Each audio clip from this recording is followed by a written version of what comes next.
का या एक्ट्रेस का कुछ किसी से पंगा हो गया, अब वो बोली रूम में से नहीं निकलूंगी, पहले ये करो, क्लैरिफाई करो, ये करो। टर्किश शो का ऑफिशियल अडॉप्टेशन है। लीड को 9 बजे के बाद भी शूट करना पड़ता है, तो बेचारी को करना पड़ता है कई बार। कुछ लोग ट्रोल कर रहे थे हाँ, उसको, कि या कमेंट किसी ने सेक्शन में comment- उन्हें ट्रोल हाँ, किया कुछ जा भला रहा है। बुरा बोला कुछ। अभी आए जुम्मा 8 दिन ही हुए हैं, लेकिन एटीट्यूड ऐसा है कि भाई आसमान को छू रहा है। प्रोडक्शन वाले भी बोलते हैं सर कर लो सर, पंगा हो गया तो सर आप तो समझते हो कल एपिसोड जाना है, तो बहुत बार होता है ऐसा। तो लोग प्रोड्यूसर्स यही बोलते हैं अरे लॉस में चले गए, अभी कितना इसका बाकी था, 15 लाख बाकी था, मांडोली कर लो, 5 लाख ले लो। अरे से फिर आज में सही भी बदलता है, बदलते रहना उसकी फितरत है, तो समय एक सा नहीं रहता, वो बदल जाता है। सिमोन सिंह और मेरा वो बहुत तू मैं होती थी, बिकॉज कर रहे हैं तो दो अच्छी चीज़ों को कंपेयर कर रहे हैं, तो अच्छी बात है। इस लायक तो है हम कि लोग कंपेयर कर रहे हैं, तो हमारा तो इंटरेक्शन ही नहीं होता, बहुत कम होता है। मतलब of course we meet every day. अबे एक्टर बोल दे कि भैया आप एक्टर हो, बोलेगा हाँ, बोले आप टीवी एक्टर हो, टीवी एक्टर क्या होता है? Thank you so much sir for joining us. Most welcome, thank you for inviting me. Thank you sir. Sir शुरू ही करते हैं, चाय का जिक्र हुआ है, तो जहाँ तक मुझे पता है चाय का जो प्यार है आपको, क्या बताना चाहेंगे, किस तरह की चाय आपको पसंद है? मतलब चाय मेरे लिए नहीं, मेरे ख्याल से हिंदुस्तानियों के लिए बड़ा एक इमोशनल विषय होता है कि दोस्त मतलब बोलेगा क्या कर सकता है मेरे लिए, तो बोले सब कुछ करूँगा। चाय छोड़ेगा तो बोलेगा दोस्ती छोड़ दूंगा, चाय नहीं छोड़ूंगा।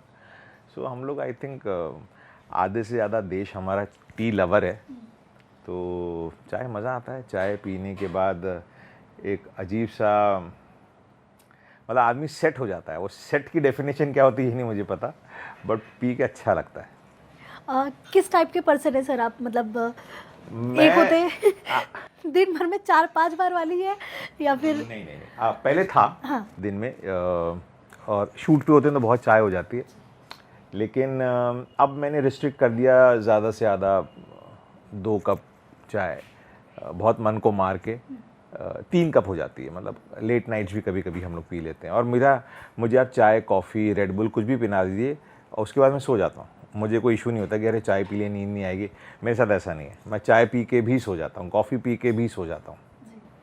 आज तक की सबसे बेकार चाय आपने कहाँ पी है? मैंने अपने हाथ से ही बनाई थी, तो घर पे पी थी, मैं ही बनाता हूँ। उसका एक और रीज़न है, अगर आपने एक बार अच्छी चाय घर पे बना दी ना, मैं हूँ सबसे छोटा घर में, मतलब भाइयों में, तो अगर अच्छी चाय बना दी तो आप ये मान लीजिए कि अब आपकी ड्यूटी लग गई है। घर में कोई भी आए सब आपको बोलेगा अरे चल चाय बना। इसलिए पहली बार ही वाहियात चाय बना दो ताकि आपको कोई बोले ना चाय बनाने के लिए। तो मेरी याद की चाय थी, बहुत पहले मैंने बनाई थी, तो अब तो मैं बनाता नहीं, बहुत कभी कभार बना लेता हूँ। लेकिन मेरे घर में वाइफ, माई डॉटर, माई सन सबको चाय बनाना सिखा दिए, तो कोई भी बनाता है चाय और बहुत अच्छी बनाते हैं सब। एंड सबसे अच्छी चाय आपने किसके हाथ की पी है?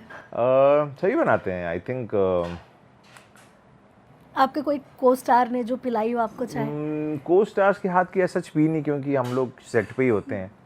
बट घर पे हम लोग जो चाय बनाते हैं वो अलग अलग, एक्चुअली मेरे बेटे को अलग अलग चाय बनाने का बहुत शौक है, अयान को। तो वो नेट पे से कभी कराची चाय, अफ़गानी चाय और इस तरह की चाय और केरला टी वो सब सीख के बनाता है। मतलब उसकी चाय अगर हम उसको 5 बजे बोलते हैं तो वो हमें सर्व होती है 5:30 बजे। वो आधे घंटे तक उसको बनाते रहता है, और लेकिन बहुत बढ़िया बनाता है। My wife also makes good T. Zoya मेरी बेटी भी अच्छा चाय बनाती है। तो चाय हमारे घर में सब अच्छा बनाते हैं सिवाय मेरे। वो भी मैंने जानबूझ के अच्छा कभी बनाया नहीं तो वो मेरे ऊपर आ जाएगी कि आप चाय बना के पिलाओ। गंदी बना दो पहली बार में, दूसरी बार में तो कोई बोले इनको मत बोलो यार, इनको तो बहुत गंदी चाय आती है। तो मैं बचा हुआ हूँ। सो सर, अगर मैं आपके करियर की बात करूं, 25 साल से ज़्यादा हो गए आपको। आपने हर एक, कहते हैं ना, मीडियम में काम कर लिया, OTT हो, फिल्में हो, टीवी शोज़ हो, मतलब सब कुछ कर लिया आपने। आपके इन 25 साल से ज़्यादा जो वक्त दिया आपने इंडस्ट्री को, किस तरह देखते हो उसे? 25 साल हो गए तो पता ही नहीं चला। बहुत बढ़िया गए ये जितने भी सालों से मैं काम कर रहा हूँ, 25 या 25 plus. And you are right, मतलब सारे मीडियम पे काम कर रहे हैं, और अभी तो बहुत काम करना बाकी है। और मैं हमेशा अपने आप से भी ये कहता हूँ कि मेरा बेस्ट अभी भी आया नहीं है, आना बाकी है। एंड अब एक ही बात बोलता हूँ कि काम तो मैं कर रहा हूँ और बहुत अच्छा काम किया, और बहुत अच्छे लोगों के साथ काम किया, बहुत अच्छे लेखकों का लिखा हुआ पढ़ा मैंने, बहुत अच्छे अच्छे डायरेक्टर्स ने मुझे डायरेक्ट किया और उनके डायरेक्शन और मेरे राइटर्स की लिखाई की वजह से बहुत सारे अनगिनत अवार्ड्स भी मिले। लेकिन आज भी एक स्टूडेंट हूँ, आज भी कोशिश करता हूँ कुछ नया करूँ सेट पे जाके, और मैं कम्प्लीटली सरेंडर कर देता हूँ अपने डायरेक्टर को और उस लम्हे को जीने की कोशिश करता हूँ जो सीन के अंदर है। तो एक्सपीरियंस बहुत बढ़िया रहा, मतलब और अलग अलग मीडियम की आप बात कर रहे हैं, OTT हो गई, फिल्म्स हो गई या टेलीविज़न हो गया। एक एक्टर तो परफॉर्म कर रहा है ना, वो नहीं देखता कि सामने कैमरा कौन सा लगा है, कि फिल्म का कैमरा है या टेलीविज़न का कैमरा है या कोई और माध्यम का कैमरा है। हम तो 100% ही अपना देते हैं। तो एज एन एक्टर आपका इन्वॉल्वमेंट तो 100% होता है, आप अच्छे से ही परफॉर्म करते हैं। अब वो दिखाई कहाँ जा रहा है वो अलग बात है। तो या कुल मिला के आपके सवाल का जवाब ये बोलूँगा कि बहुत इंटरेस्टिंग जर्नी रही, बहुत कुछ सीखने को मिला और आज भी सीख रहा हूँ। बिना गॉडफादर के आप इस इंडस्ट्री में आए थे, जी। अगर मैं गलत नहीं मैं हूँ। कोई गॉडफादर नहीं। कैसे सर आपने सोचा कि जाना है इंडस्ट्री में? क्योंकि एक होता है ना, कोई भी नई शुरुआत करने से पहले इंसान काफ़ी सोचता विचारता है। मेरी बड़ी इंटरेस्टिंग एक्चुअली जर्नी रही, मतलब मैं हमेशा बोलता था कि आई एम डेस्टिनी चाइल्ड हूँ मैं, मतलब कि मुझे यहीं आना था। मेरे फादर आर्मी में थे और वो एज अ कर्नल रिटायर हुए, वॉर वेटरन रहे उन्होंने, 65-71 दोनों वॉर्स लड़ी है हिंदुस्तान के लिए। तो मैं हिंदुस्तान भर में रहा हूँ, कभी लद्दाख, कभी आसाम, कभी पंजाब, कभी पुणे, कभी सिकंदराबाद, कभी। तो आई थिंक स्कूल से ही वो एनुअल डे में मैं परफॉर्म करता था और उस वक्त लगता था कि ये जो अटेंशन मिल रहा है ये बहुत अच्छा है। उस वक्त पता नहीं था कि ये क्या है, पर एक अजीब सी खुशी मिलती है आपको, एक किक मिलता है कि अरे सब लोग देख रहे हैं और सब लोग अरे बहुत अच्छा किया, बहुत अच्छा किया। तो वो बहुत अच्छा लगता था कि लोग जो प्रेज़ करते थे ना, कि वो बहुत अच्छा लगता था। और उस प्रेज़ के लालच में हर साल मैं एनुअल डे पे परफॉर्म करता था, डांस या ये वो। और 8-9 तक आते आते अपने खुद के छोटे छोटे प्लेस भी मैं स्कूल में डायरेक्ट करने लगा था और उस वक्त लगा था कि हाँ यार एक्टर बनेंगे। और जब तक मैं फिल्में देखने लगा था तो मुझे बड़ा अच्छा लगता था ये वर्ल्ड सिनेमा का जो है, मतलब विलन हीरो फाइट हो रही है, गाने हैं, रोमांस है, कॉमेडी हो रही है, और मैं बहुत फिल्में देखता था और लगता था कि यार ये कमाल की दुनिया है, ये बहुत बढ़िया और मुझे ये करना है। अब वहाँ जाना कैसे है, उसके लिए कुछ फॉर्मल ट्रेनिंग होनी चाहिए। मैं कहीं दूर दराज बॉर्डर के पास कहीं पे अपने डैड के साथ रहता था, बॉम्बे से कोई लेना देना नहीं था। तो मुझे पता है हम डैड की लास्ट पोस्टिंग बॉम्बे आने से पहले ना पंजाब में थी। तो पंजाब में हम 2-3 बार रह चुके हैं, जलंधर, अमृतसर, भटिंडा। लास्ट हम लोग भटिंडा में थे। मैं 9th में था और 10th मेरी आधी हुई थी और हमारी पोस्टिंग आ गई। और मैं सोचता था कि यार बॉम्बे जाएंगे, लेकिन बॉम्बे कैसे जाएंगे, बॉम्बे बहुत बड़ा शहर है, मैं तो गुम हो जाऊंगा वहाँ पे, मैं तो किसी को जानता नहीं, फिल्म इंडस्ट्री में तो कोई जान पहचान नहीं है, तो एक्टिंग कैसे करें, क्या करना चाहिए उसके लिए। लेकिन करना ये है जो स्क्रीन पे जो लोग करते थे, कैसे करना नहीं पता था। और डैड ने एक दिन बोला कि पोस्टिंग आ गई है, हम लोग जा रहे हैं। मैं बोला डैड कहाँ ही है? इसे बॉम्बे। मैंने कहा यार कमाल हो गया। बॉम्बे आया मैं आधी 10th करके, फिर मैंने अपनी आधी 10th यहाँ पे की। एंड मैं शुरू में जब आया तो बड़ा मुझे सोचा कितना बड़ा शहर है, मैं हमेशा छोटे शहरों में रहा हूँ। बॉम्बे आया, फिर यहाँ पे कॉलेज में एडमिशन लिया 10th करके। मेरे कॉलेज ने मुझे बहुत हेल्प किया ग्रूम करने में, और मैंने थिएटर वहाँ पे करना एक कॉम्पिटिटिव लेवल पे शुरू किया। और हम लोग काफ़ी 7-8 दोस्त थे, 6-7 दोस्त अभी भी टच में हैं। उसमें से कुछ डायरेक्टर्स बन गए हैं, कोई अच्छे राइटर्स बन गए हैं। एंड हम लोग सब लोग बोल रहे हैं एक्टिंग करेंगे या फिल्म इंडस्ट्री में जाएंगे, लेकिन क्या करेंगे, कैसे जाएंगे, ये पता नहीं था। एंड टेलीविज़न आया काफ़ी टाइम, मतलब जब मैं आई थिंक TY में था तब तक आ चुका था टेलीविज़न, 2-3 साल हो चुके थे। फिर टेलीविज़न में एंट्री करी, पहला शो मिला, पहले शो में बेस्ट डेब्यू का अवार्ड मिला। फिर उसके बाद तो मैं काम करता रहा। फिर मैंने कभी ये नहीं देखा कि मैं किस जॉनर में काम कर रहा हूँ, कि कॉस्ट्यूम ड्रामा है, माइथोलॉजिकल है। मैं बस काम करता रहा और बहुत लकी था कि मेरे मैक्सिमम शोज़ बहुत हिट रहे और बहुत लंबे चले, मतलब कोई 1 साल, कोई 3 साल, कोई 4 साल। उस टाइम वीकली होते थे। और क्या होता है, एक्टर्स बहुत सारे काम कर रहे हैं लेकिन उनके शोज़ उतने हिट नहीं होते। तो लोग मेरे मैक्सिमम शोज़ हिट रहे हैं और बहुत लंबे लंबे चलते थे उन दिनों में वो शोज़, मतलब 2-2 3-3 साल, और मैं लीड प्ले करता था। तो आई वॉज़ वेरी लकी, मैं आया और मुझे लीड मिला और मुझे अवार्ड मिले, और फिर मैं हर साल अवार्ड्स मिल ही जाते थे बेस्ट एक्टिंग के लिए। तो इस तरह से जर्नी शुरू हुई, और बहुत लेट फिर मुझे लगा कि हाँ अब थोड़ा सा मुझे कुछ चेंज करना चाहिए। टेलीविज़न हुआ, फिर फिल्में ट्राई करने लगा कि पर फिल्में आसान नहीं होती हैं। बट 21 में मुझे फिल्म मिली साइलेंस, जो मैंने मनोज भाई के साथ की, मनोज बाजपेयी, प्राची देसाई, मैं, साहिल। बहुत अच्छी फ्रेंचाइजी है, Z5 की फिल्म है। तो वो इतनी बड़ी हिट थी, फिर मैं साइलेंस 2 करी, और होप कर रहा हूँ कि अब साइलेंस 3 भी आए। उसके साथ साथ 2-3 फिल्में और मैं अच्छे कैमियोज़ करके गया हूँ, स्ट्रॉन्ग रोल्स किए हैं मैंने।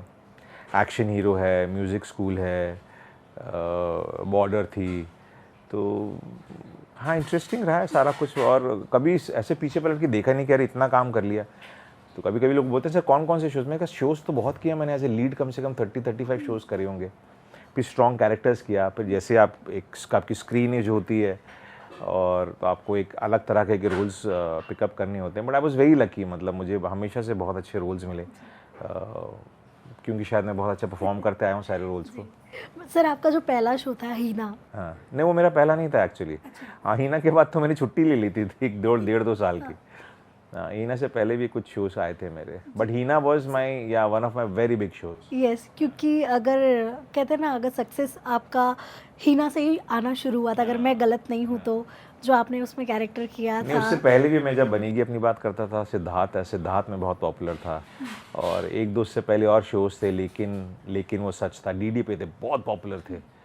तो या बट हीना वाज, मतलब हीना एकदम वो ना छप्पर फाड़ के जो बाहर आया, आप वो था, वो इंटरनेशनली बहुत पॉपुलर हुआ, इंडिया में बहुत पॉपुलर हुआ, और शो भी पॉपुलर हुआ, सारे कैरेक्टर्स भी बहुत पॉपुलर हुए। एंड ऐसा मतलब हाँ, एक तरीके से बोल सकते हैं कि वो टर्निंग पॉइंट बहुत ज़्यादा, हाँ, बहुत बड़ा शो था, बहुत बड़ा हिट हुआ।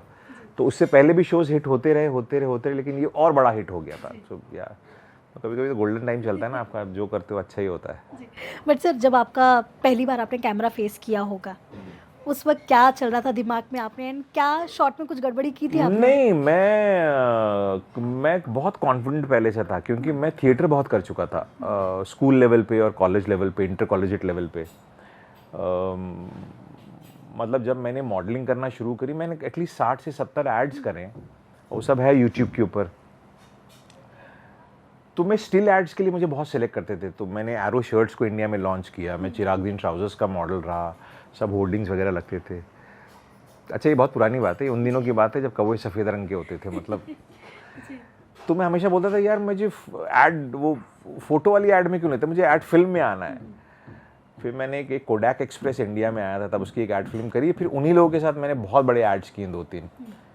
एक वाइट लाइट करके प्रोडक्शन हाउस होता था, महेश मथाई बहुत बड़े डायरेक्टर रहे हैं, जिन्होंने भोपाल एक्सप्रेस बनाई थी फिल्म, उनके साथ मैंने काफ़ी एड्स करे। फिर कैंडिड क्रिएशन के साथ मैंने 12-13 एड्स किए हैं। एड फिल्म्स बहुत करी मैंने, बहुत करी। तो पहली बार I think camera, rolling camera मैंने फेस किया था वाज फॉर कोडैक एक्सप्रेस। मेरा एक ऐड था, उसमें मैं एक वो लैब से होते हैं ना, लैब असिस्टेंट जो वो रील्स को डेवलप करते हैं, वो वाला मैं उसमें वो कर रहा था। छोटा 15 सेकंड का ऐड था, 20 सेकंड का, और मेरा उसके अंदर कुछ वही 5 या 6 सेकंड का कुछ एक क्लोजअप और ये वैसा देख रहा हूँ। ऐड फिल्में छोटी छोटी होती हैं, बट बहुत बढ़िया था, और मुझे इसीलिए काम मिलता रहा क्योंकि मेरा काम देख के मुझे डायरेक्टर्स ने बहुत काम दिया। तो उससे पहला पेमेंट आपको क्या मिला था उसके लिए? मेरा पहला पेमेंट एक्चुअली वो चिराग दिन ट्राउजर्स का था।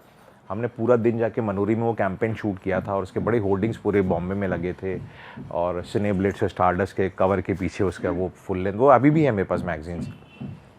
मुझे उसके लिए मिला था पूरे 3,000 रुपये। मैं हॉस्टल में रहता था, मैं रईस था उन दिनों में, मतलब बहुत पैसे होते थे, 3,000 रुपये बहुत होते थे। जहाँ हमारा महीने का खर्चा 500 रुपये आता था, 3,000 रुपये बहुत थे। सर, घर वालों का कितना सपोर्ट था, स्पेशली पापा? Always very, very, very supportive. As I told you, my father was in the army, retired as a colonel. और मेरे 2 बड़े भाई हैं, तो मुझे कभी वो प्रेशर नहीं था कि अरे आपको कुछ ना कुछ ऐसा करना है, ये करना है, कुछ प्रूव करना है। बोल दिया गया था ऐसे, इफ़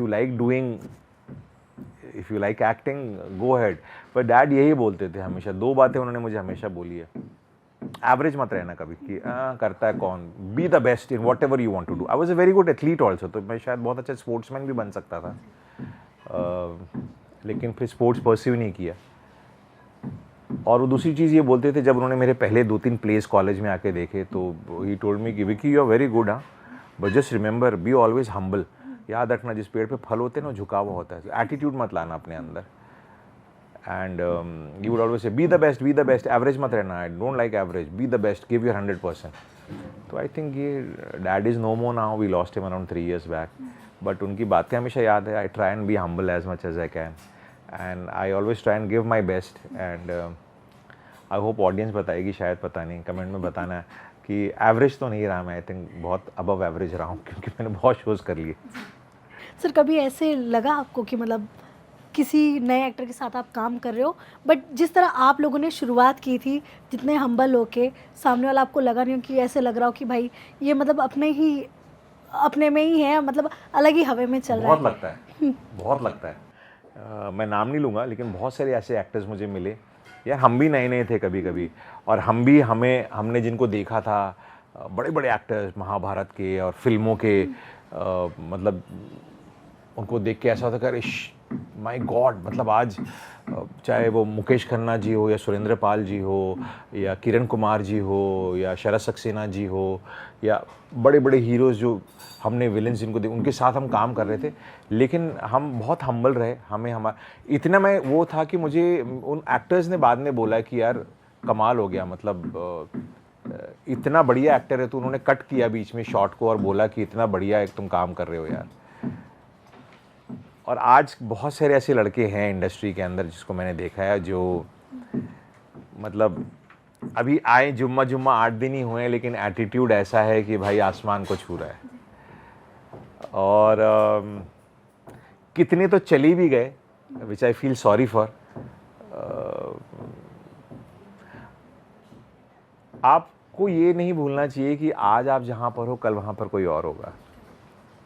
इतने बड़े बड़े आपसे बड़े बड़े हम लोग कौन से ऐसे कोई सुपर डुपर स्टार्स हैं, हम लोग थोड़ी ना कोई दिलीप कुमार, राजेश खन्ना, या शाहरुख खान, या सलमान, आमिर, वो तो बहुत बड़े स्टार्स हैं, लेकिन वो लोग बहुत हम्बल रहते हैं फिर भी, अगर आप उन्हें जानोगे तो। और भी बहुत एक्टर्स हैं जो बहुत बहुत ग्राउंडेड रहते हैं। हम लोग भी अपनी जगह स्टार्स हैं टेलीविज़न के, हम लोग बहुत पॉपुलर हैं, हम चाहे अब्रॉड जाएं या बाहर कहीं भी हिंदुस्तान में जाएं, बहुत प्यार, बहुत प्रेम लोगों का मिलता है, बहुत लोग आके मिलते हैं। कभी कभी जो बहुत प्रॉब्लम भी होता है, इतने सारे लोग आपको कहीं में सोने नहीं मिलता, फोटोग्राफी, वो सब अपनी जगह ठीक है। आपको अपना सर जो है ना कंधे पे रखना है हमेशा, आपको एटीट्यूड, क्योंकि इसी प्यार, इसी प्रेम, इसी अफेक्शन, इसी ऑड्यूलेशन के लिए तो आप मर रहे थे कि लोग मुझे पहचानें और लोग मेरे ऑटोग्राफ लें, फोटोग्राफ लें। आज जब ले रहे हैं तो आप प्लीज़ उनको अच्छे से ट्रीट करिए, और ये एक्चुअली ब्लेसिंग है आपके ऊपर, ये आशीर्वाद है, हर किसी को नहीं मिलता। सो जो आपने बोला बिल्कुल सही बोला, आजकल कई सारे ऐसे लड़के आते हैं जो, और उनमें से आधे गायब भी हो गए सिर्फ अपने एटीट्यूड की वजह से। सर उसमें लड़के भी हैं या लड़कियां भी हैं? मैंने लड़के ज़्यादा देखे हैं, लड़कियां फिर भी थोड़ी सी संभल जाती हैं। लड़कों को लगता है कि बस 8 पैक 6 पैक्स, और अब मैं तो कहीं नहीं भाई, 8 पैक 6 पैक्स नहीं चलता है, यहाँ चलता है परफॉर्मेंस। आप देखिए राकेश बेदी जी यहीं रहते हैं, बहुत सीनियर हैं, और अच्छे मित्र भी हैं हमारे बहुत से। अब मैं उनके इंटरव्यूज़ कुछ देख रहा था, वो 72 या 74 के हो गए अब आके, मतलब कौन सा स्टारडम उनको मिला है।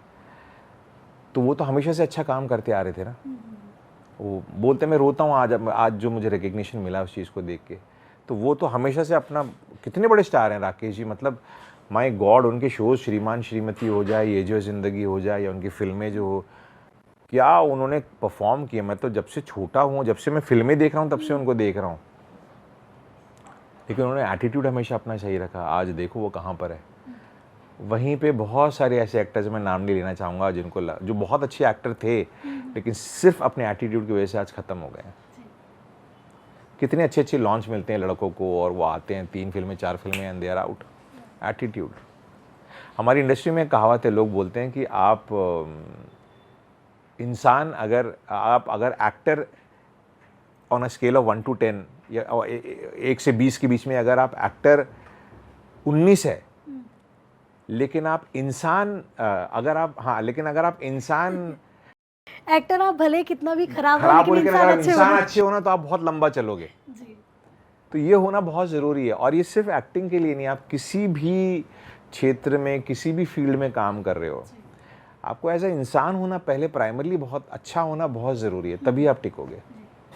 सो सर आपने जैसे कि जिक्र किया मुकेश खन्ना सर के साथ भी आपने काम किया है और उन्हें तो जाना ही जाता है कि एकदम ब्लंट है सर, जो बोलना होता है सीधे एकदम आर या पार हो जाता है।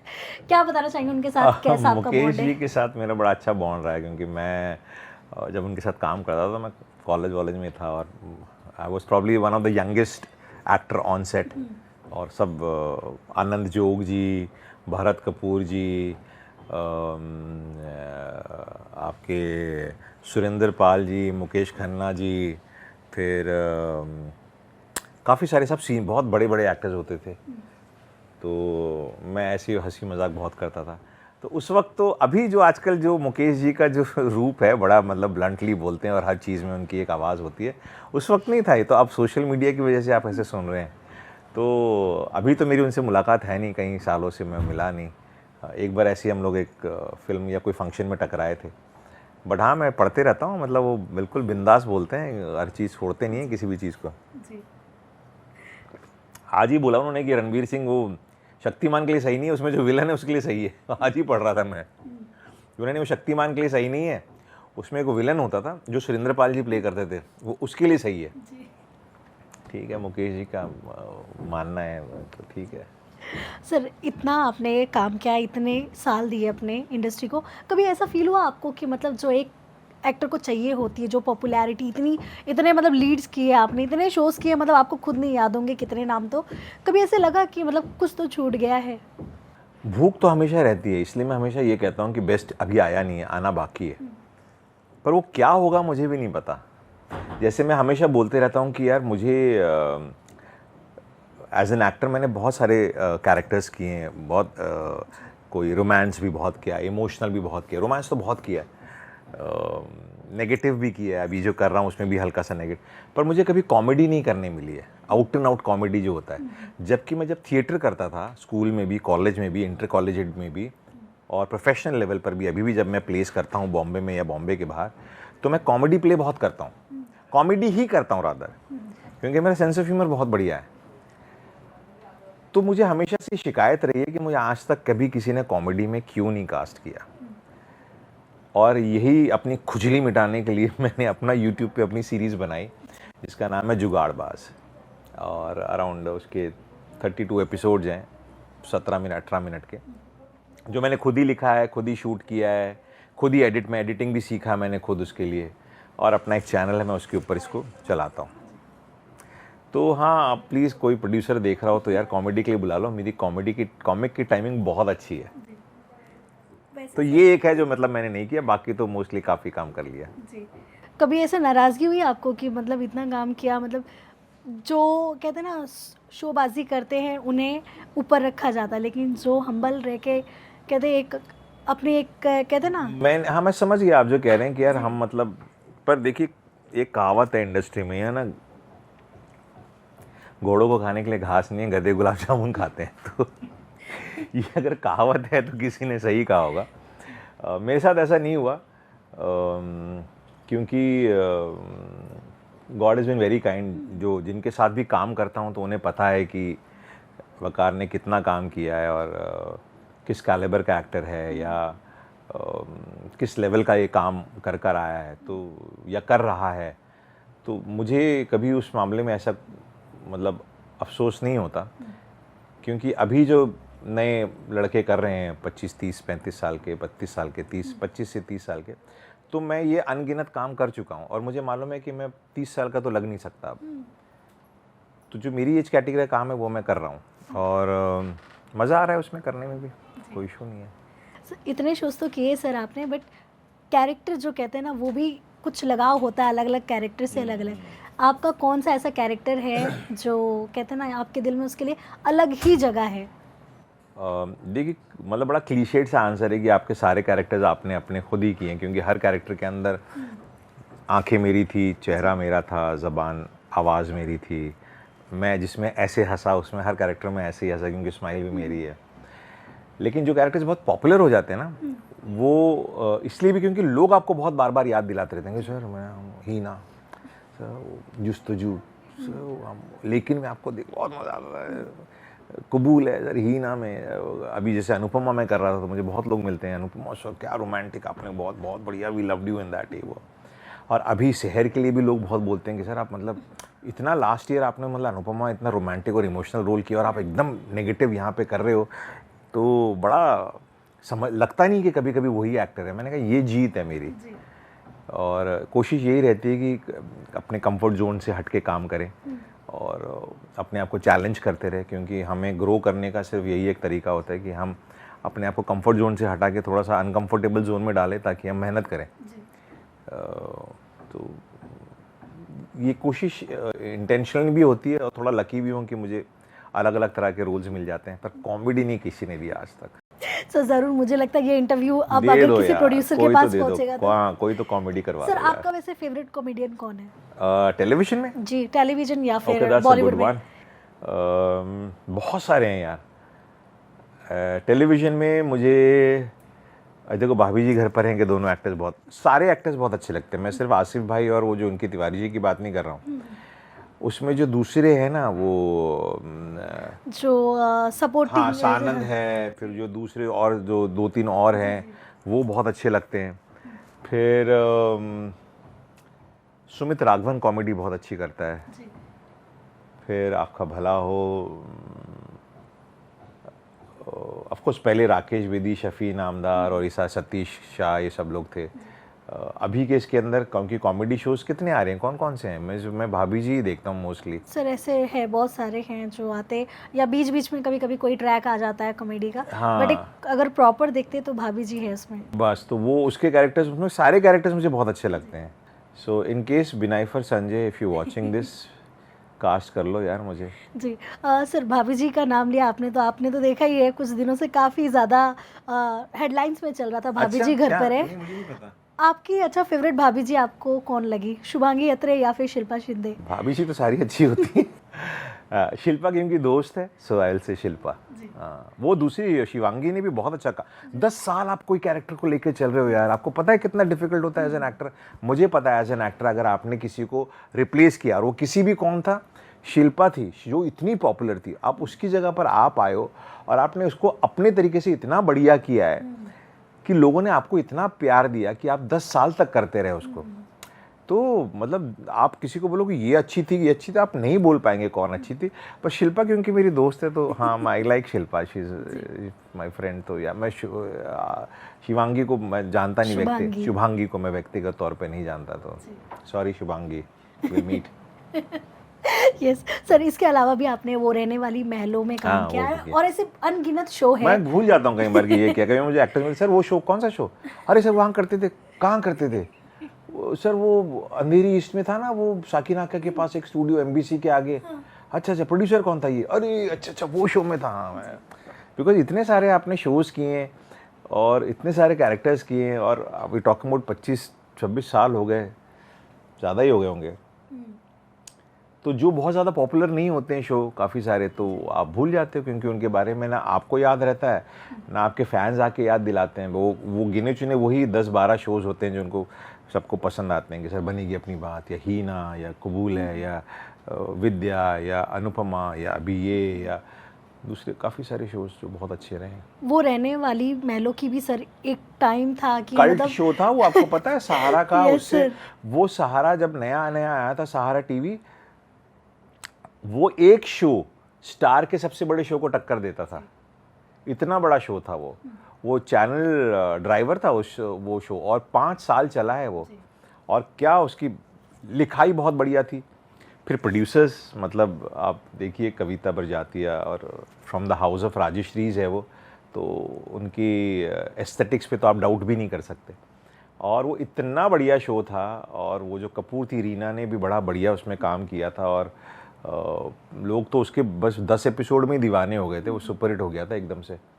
तो मैं काफ़ी लेट आया था, मैं आई थिंक 3rd ईयर में उसमें ज्वाइन किया था मैंने, एंड फिर मैंने 1.5 साल वो शो किया, बड़ा मज़ा आया, lovely people to work with. But sir एक रनिंग शो में आपको घुसना था और जो कि ऑलरेडी इतना पॉपुलर था तो क्यों, मैं अनुपम में रनिंग शो में गया था। सर वही हाँ, तो मुझे किसी ने पूछा सर आपको कैसे लग रहा है, मैंने कहा मुझे कैसे लग रहा है मत पूछो, ये जो बाकी की कास्ट है इनसे पूछो कि इनको वकार के साथ शूट करना है, इनको कैसा लग रहा है। तो प्रॉब्लम उनको होनी चाहिए, मुझे नहीं है प्रॉब्लम, क्योंकि मैं आया हूँ काम करने के लिए आपके शो में, तो उनसे पूछो कि उनकी ऐसी ऐसी हो रही है, उनकी फट रही है या नहीं हो रही है। मैंने कहा मैं तो 50 काम कर चुका हूँ, मेरे तो आधे दोस्त ही होते बट हैं। सर वहाँ पे जब आप रनिंग शो में आपने एंट्री मारी थी उस वक्त आपके दिमाग में क्या चल रहा कौन था? वो रहने वाली मैलो की। नाइस, मतलब इतने बड़े शो में मेरे जैसे अच्छे एक्टर को ही बुलाना चाहिए था, लेट बुलाया था, लेकिन हाँ इतने पॉपुलर शो था और सब लोग उसकी रेटिंग्स इतनी हाई थी, तो हाँ मैंने वही बोला बहुत लेट बुलाया आपने, शुरू में ही बुलाना चाहिए था मुझे, मतलब इतने बड़े शो में एक बड़ा स्टार ही होना चाहिए, तो आपने मुझे थोड़ा स्टार को थोड़ा लेट बुलाया, जल्दी बुलाते। But yeah it was very nice and lovely lovely production house to work with. Also sir Anupamaa का इतना जिक्र हुआ है तो मुझे अनुपमा से याद आ रहा है जो अनुज ने अनुपमा के साथ इस अनुपमा शो में किया वो आपने हीना में ही कर लिया था। हाँ आधे से आधे मैं कहानी के ट्रैक देता, मैंने कहा अरे कर चुका हूँ यार, और उस वक्त मैं रेटिंग लेके गया था अराउंड 2018, अरे 2-3 में तुम लोग खेल रहे हो, मैंने कहा मैं तो बहुत आगे कर चुका हूँ, ये कि तलाक दे दिया, ये दे दिया, मैंने कहा सब कर लिया, मत बताओ मुझे।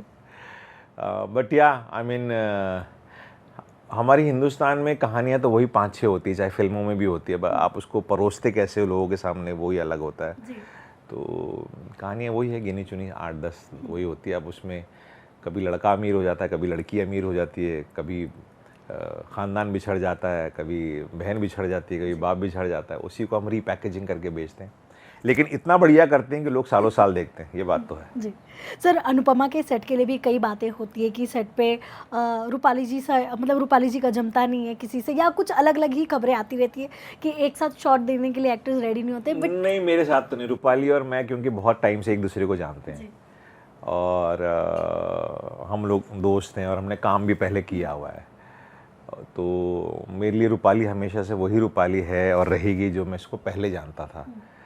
अभी बहुत बड़ी टेलीविज़न की स्टार है और पूरा हिंदुस्तान और हिंदुस्तान के बाहर उसे लोग बहुत प्रेम करते हैं और वो डिज़र्व करती है ये, क्योंकि जो उसने मेहनत पिछले 5 साल में अनुपमा में करी है, और मैं साक्षात गवाह हूँ इस चीज़ का, मैंने देखा है वो बहुत मेहनत करती है। एक तो वो घर से ज़्यादा सेट पे ही रहती है क्योंकि वो टोटली कमिटेड है शो के लिए, और जो परफॉर्म करती है और जिस तरह से परफॉर्म करती है, मैं उसको कई बार और मैं अपने बहुत इंटरव्यूज़ में ये बोल चुका हूँ कि वो बहुत बढ़िया करती है। तो रूपाली अब बहुत ज़्यादा तारीफ़ नहीं करूँगा तेरी, तो she is brilliant and she deserve every bit of success that she is enjoying right now.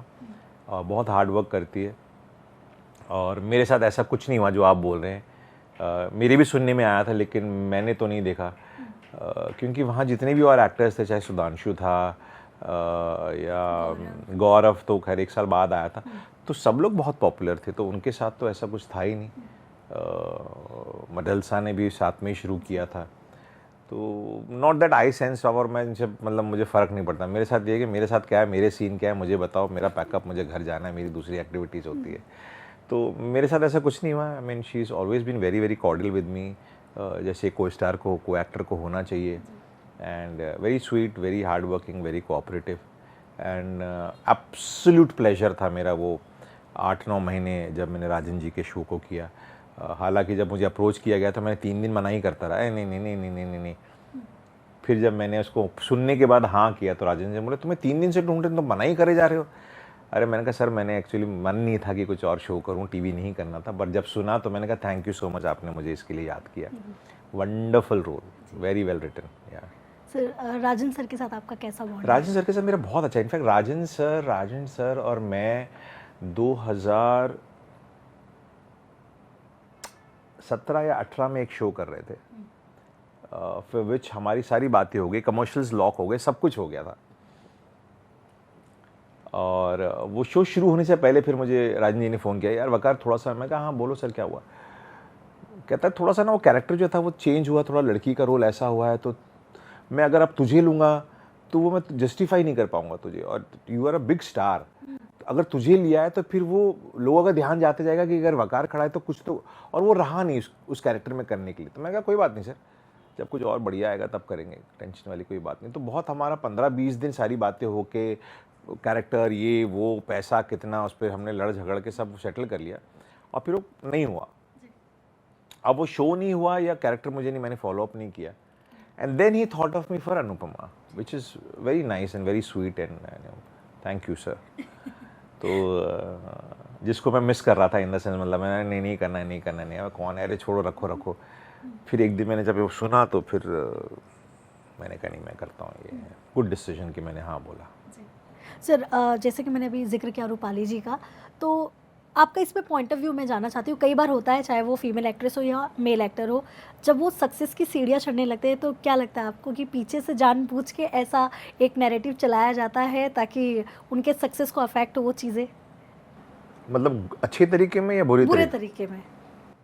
होता होगा यार, क्योंकि कहते हैं कि जब आप ऊंचाई पर जाते हो, चोटी पर जाते हो, तो आप मोरलेस अकेले ही रह जाते हो और आपसे फिर प्रेम करने वाले कम होते हैं, ईर्ष्या करने वाले ज़्यादा आ जाते हैं कि साला ये कैसे वहाँ पहुँच गया। आपको खींच के गिराने वाले ज़्यादा होते हैं। तो आप जो बोल रहे हैं क्वाइट पॉसिबल है, ऐसा होता होगा और होता भी है मेरे ख्याल से। आई एम श्योर ऐसा होता है कि आपको बहका रहे हैं या गलत इन्फॉर्मेशन दे रहे हैं, पर वही है ना, आपका अपना दिमाग भी तो है, यूज़ करो ना, बहुत ज़्यादा सीरियसली मत लो यार। मतलब ये फेम तो ना दिलीप कुमार के पास रही, ना राजेश खन्ना के पास रही, ये हट जाती है सर कहीं ना कहीं से, तो किसी एक के पास रहती नहीं। आज अगर आपके पास है तो एंजॉय करो इस फेस को और प्रे करो कि यार फॉर द लॉन्गेस्ट टाइम आपके पास रहे। और इसका आपके पास रहने का एक ही तरीका है कि आप अपने काम से ऑनेस्ट रहे, लोगों से अच्छे से मिलते रहे और अपना एटीट्यूड सही रखे, तो ये आपके पास रहेगी, वरना तो फट करके भाग जाएगी ये। काम तो इतने सारे हम लोग ने गिन लिए वो, बट हर काम में एक अलग लेयर होता है। जैसे सर आपको रोमांटिक सीन्स के लिए भी काफ़ी ज़्यादा आपकी तारीफ़ें होती थी, बट आपको वो कैमरा इतनी यूनिट के बीच में करना, आप कितना कंफर्टेबल होते थे? बहुत, मैं थिंक लड़की को पूछना चाहिए वो कंफर्टेबल थी या नहीं थी, मैं तो कंफर्टेबल था। हाँ मतलब जो हम लोग सीन पे देखते हैं, जो रोमांस हो रहा है, ये हो रहा है, वो हो रहा है, उसके पीछे टेक्निकली बहुत सी चीज़ें होती है ना, कि आपका मेरा लाइट बराबर है या नहीं है, हमारी फेसिंग कैमरे में बराबर जा रही है या नहीं जा रही है, माइक तो नहीं कहीं दब रहा है, बूम नीचे तो नहीं आ गया, और हम 2 लोग थोड़ी ना रोमांस जो कर रहे हैं, हमारे 25 लोग और बैठे हैं, तो आपका ध्यान होता है, एक तो आपकी लाइनें सही जा रही नहीं है और आप थोड़े से कॉन्शियस होते हैं कि यार मतलब मेरा बेस्ट एंगल दिख रहा है नहीं दिख रहा है, तो सारी चीज़ें बहुत टेक्निकल होती है। तो मुझे तो कभी इस तरह से कॉन्शियस वैसी नहीं हुई। ऑफ कोर्स आप थोड़ा सा इस चीज़ से झिझकते हो कि यार कहीं मेरी वजह से मेरा कोई एक्टर अनकंफर्टेबल ना हो जाए, कहीं मतलब उसे कुछ तकलीफ ना हो या वो कुछ गलत ना समझे। सो आप बहुत कंफर्टेबली पहले बैठ के बात कर लेते हैं, पूछ लेते हैं कि यार ये मैं यहाँ आपके कंधे पे हाथ रख, मैं बालों में ऐसा करूँ ओके है, या अगर मैंने आपके गाल को यूँ किया, सब तो हम लोग पहले वो डिस्कस कर लेते हैं। और नॉर्मली 2 एक्टर्स जब साथ में काम कर रहे होते हैं तो वो अच्छे दोस्त भी होते हैं और हंसी मजाक करते रहते हैं, तो ऐसा कुछ होता नहीं है। एकदम कंप्लीट स्ट्रेंजर के साथ तो आप ऐसा रोमांटिक सीन नहीं करते ना, मतलब आप ऑलरेडी 1.5-2 महीने से आपकी सीरीज़ चल रही है, शूटिंग चल रही है और आप अच्छे दोस्त हो गए हैं, आप सुबह रोज़ मिलते हैं, आप खाना खा रहे हैं, आप हंसी मजाक कर रहे हैं, तो ठीक है, तो वैसा टेंशन नहीं होता कि अरे कैसे करूँगा कि पसीने पसीने आ गए। इस चीज़ का बहुत फिक्र होती है कि मेरी वजह से कोई एक्टर अनकंफर्टेबल ना हो जाए, तो बस वही होता है, बाकी तो इतना टेक्निकल होता है सारी चीज़ें। हाँ सर कोई ऐसा ना हो कि भावों में आप लाइनें ही भूल गए, ऐसा कुछ कोई बकवास होता है, ऐसा कुछ नहीं होता। आपके साथ कभी हुआ है सर ऐसा कुछ बीटीएस मूवमेंट? नहीं, कभी नहीं सामने हुआ। को स्टार रही हो? नहीं, कभी नहीं होना चाहिए था यार, कुछ तो मेमोरीज होती, कुछ भी नहीं हुआ, सब बहुत स्मूथ हो गया, अच्छे से हो गया। मतलब सर इतने सब शार्प थे, इतने ऑन टाइम थे सब, और स्क्रिप्ट वाइज सब एकदम। हाँ मतलब जब लाइन भूल गया अलग बात है, बट ऐसा कुछ बड़ा गूफअप नहीं हुआ। और ऐसा गूफअप होगा भी तो टेलीविजन में रोमांटिक सीन में क्या ही हो जाएगा। मतलब आप OTT का रोमांस थोड़ी ना कर रहे हैं, यहाँ पे तो बिल्कुल खुला खेल फर्रुखाबादी चल रहा है, क्या क्या नहीं हो रहा है। तो यहाँ तो बहुत डिसेंट तरीके से रोमांस होता है, हीरो हीरोइन को पकड़े हुए हैं यूँ करके, वो ऐसे करके। हाँ ये होता था कोई भारी होता तो भैया जल्दी कट कर दे यार, मतलब कितनी देर तक बैक चली जाएगी, तो वो हंसी मजाक ही होता था, सच ऐसा कुछ नहीं होता था कि ये वाला सीन हुआ है सर? हाँ किसी ये के बहुत साथ? किसके साथ हुआ था? पकड़ के खड़े हो गया, नहीं हुआ कट, अरे उतर जा थोड़ी देर यार, कितनी देर तक पकड़ के, ये तो बहुत होता है, बहुत होता है ये तो क्योंकि पॉसिबल नहीं है ना, क्योंकि मैं भले ही 50 किलो उठा लूंगा बेंच प्रेस पे, लेकिन एक इंसान को 50 किलो का लड़की को उठाना, तो वो वेट डिवाइडेड होता है ना, एक साइड ज़्यादा होगा एक साइड कम होगा, तो वो इतना आसान नहीं होता कि आप पकड़ के खड़े ही हैं इतनी देर तक, तो वो सब तो चलता है, वो हंसी मजाक होती है। सबसे ज़्यादा किस सेट पे हुआ था सर ये हंसी मजाक, और कौन था नहीं, अब तो co-star? याद नहीं आ रहा, क्योंकि अब मुझे वैसे भी रोमांस करके बड़ा वो टाइम हो गया। बट ये होता है कि अभी कभी ऐसे सीन्स आते तो बोलते भाई, वो हीरोइन लड़की खुद ही बोल देती कि जैसे कभी हुआ कि भाई देख ले, मैं भी कुछ 40-25-30 की नहीं हूँ, 50-55-60 किलो की है सर, ये अवॉइड करो ये सब करना, गिरना वरना। कभी होता है ना, गिरा वो उसके ऊपर गिर गई, तो बोलते भाई अवॉइड कर दे यार। कहता हीरोइन ही बोल देती कि भाई हम भी मतलब 25-30 किलो के नहीं रहे हैं, हम लोग भी 50-55-60 किलो के हो गए, नहीं संभाला तो ये भी गिरेगा, हमें भी लगेगा। जी तो ये नॉर्मल है, सब कुछ नहीं होता। सर, अब तक आपके पूरे करियर में सबसे ज़्यादा लॉन्ग वर्किंग आवर्स आपने कितने घंटे का किया है? एक शो के लिए नहीं था, बट क्योंकि मैं बहुत सारे शोज़ करता था तो मुझे याद है, मैं सुबह निकला 9 बजे से, मैंने पूरा दिन शूटिंग की। नहीं, मैंने 4 बजे तक एक जगह शूटिंग की, फिर मैं वहाँ से निकल के मड आया, फिर मैंने वहाँ पे शूटिंग की 11 बजे तक रात को, फिर मैं फिल्म सिटी गया, वहाँ पे मैंने सुबह तक शूटिंग करी, फिर 7 बजे मैं दूसरी शिफ्ट पे चला गया मॉर्निंग में, वहाँ पे मैंने दिन भर शूट किया, फिर मैं रात में फिर फिल्म सिटी चला गया, मैंने पूरी नाइट करी, फिर मैं अगले दिन शूट करने गया वापस 3rd डे, और वो पैकअप करके मैं जब वापस आ रहा था तब मैं आधी गाड़ी चलाते चलाते ऐसा था कि कहीं मैं ठोक ना दूं, और मैंने कहीं गाड़ी नहीं ठोकी, मैंने अपने गैराज में आके पिलर पे मार दी गाड़ी पार्क करते करते। तो आई गेस ऑफकोर्स आप जब कंटिन्यूस शूट कर रहे हो तो आपको थोड़ा बहुत बीच में टाइम मिलता है कि आप शॉट नहीं है तो थोड़ा सा सो गए, थोड़ा लेट गए, ये हो गए, लेकिन नया रात की नींद होती है, मतलब उसको कुछ कॉम्पनसेट नहीं कर सकता कि दिन में आप भले ही थोड़ा सा ऊँग लो सो जाओ। तो वो 2-3 शोज़ का मिला के अगर आप देखें तो 2 रातें 3 दिन पूरा मैंने शूट किया था, और आई थिंक वो हाईएस्ट है। और एक सीरियल की अगर बात करें तो हो जाता है कई बार, आप सुबह 9 बजे से आए होते हैं और पूरा दिन ख़त्म करना है आपको काम, आज लास्ट डे है, आप आउटडोर में हैं, कल वापस जाना है, तो आप करते हो, फिर आप आराम से 17-18 घंटे भी शूट कर लेते हो, और कोई उसमें कोई कंप्लेन नहीं करता, क्योंकि सबको पता है कि यार हमें कल निकलना है तो आज ख़त्म करके ही जाना है काम, लास्ट डे है।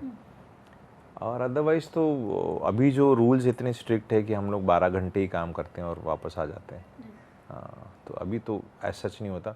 और अब क्योंकि मेरे जो शिफ्ट हुआ है एक एज के बाद, जिस तरह के रोल्स अब मैं कर रहा हूँ, उसे थोड़ी ना 12 घंटा या 13 घंटा शूट कराएंगे। वो आपके जो लड़का लड़की हैं उनसे आप वो करवाते हैं, वो बेचारे लंबे लंबे टाइम तक शूट करते हैं। बट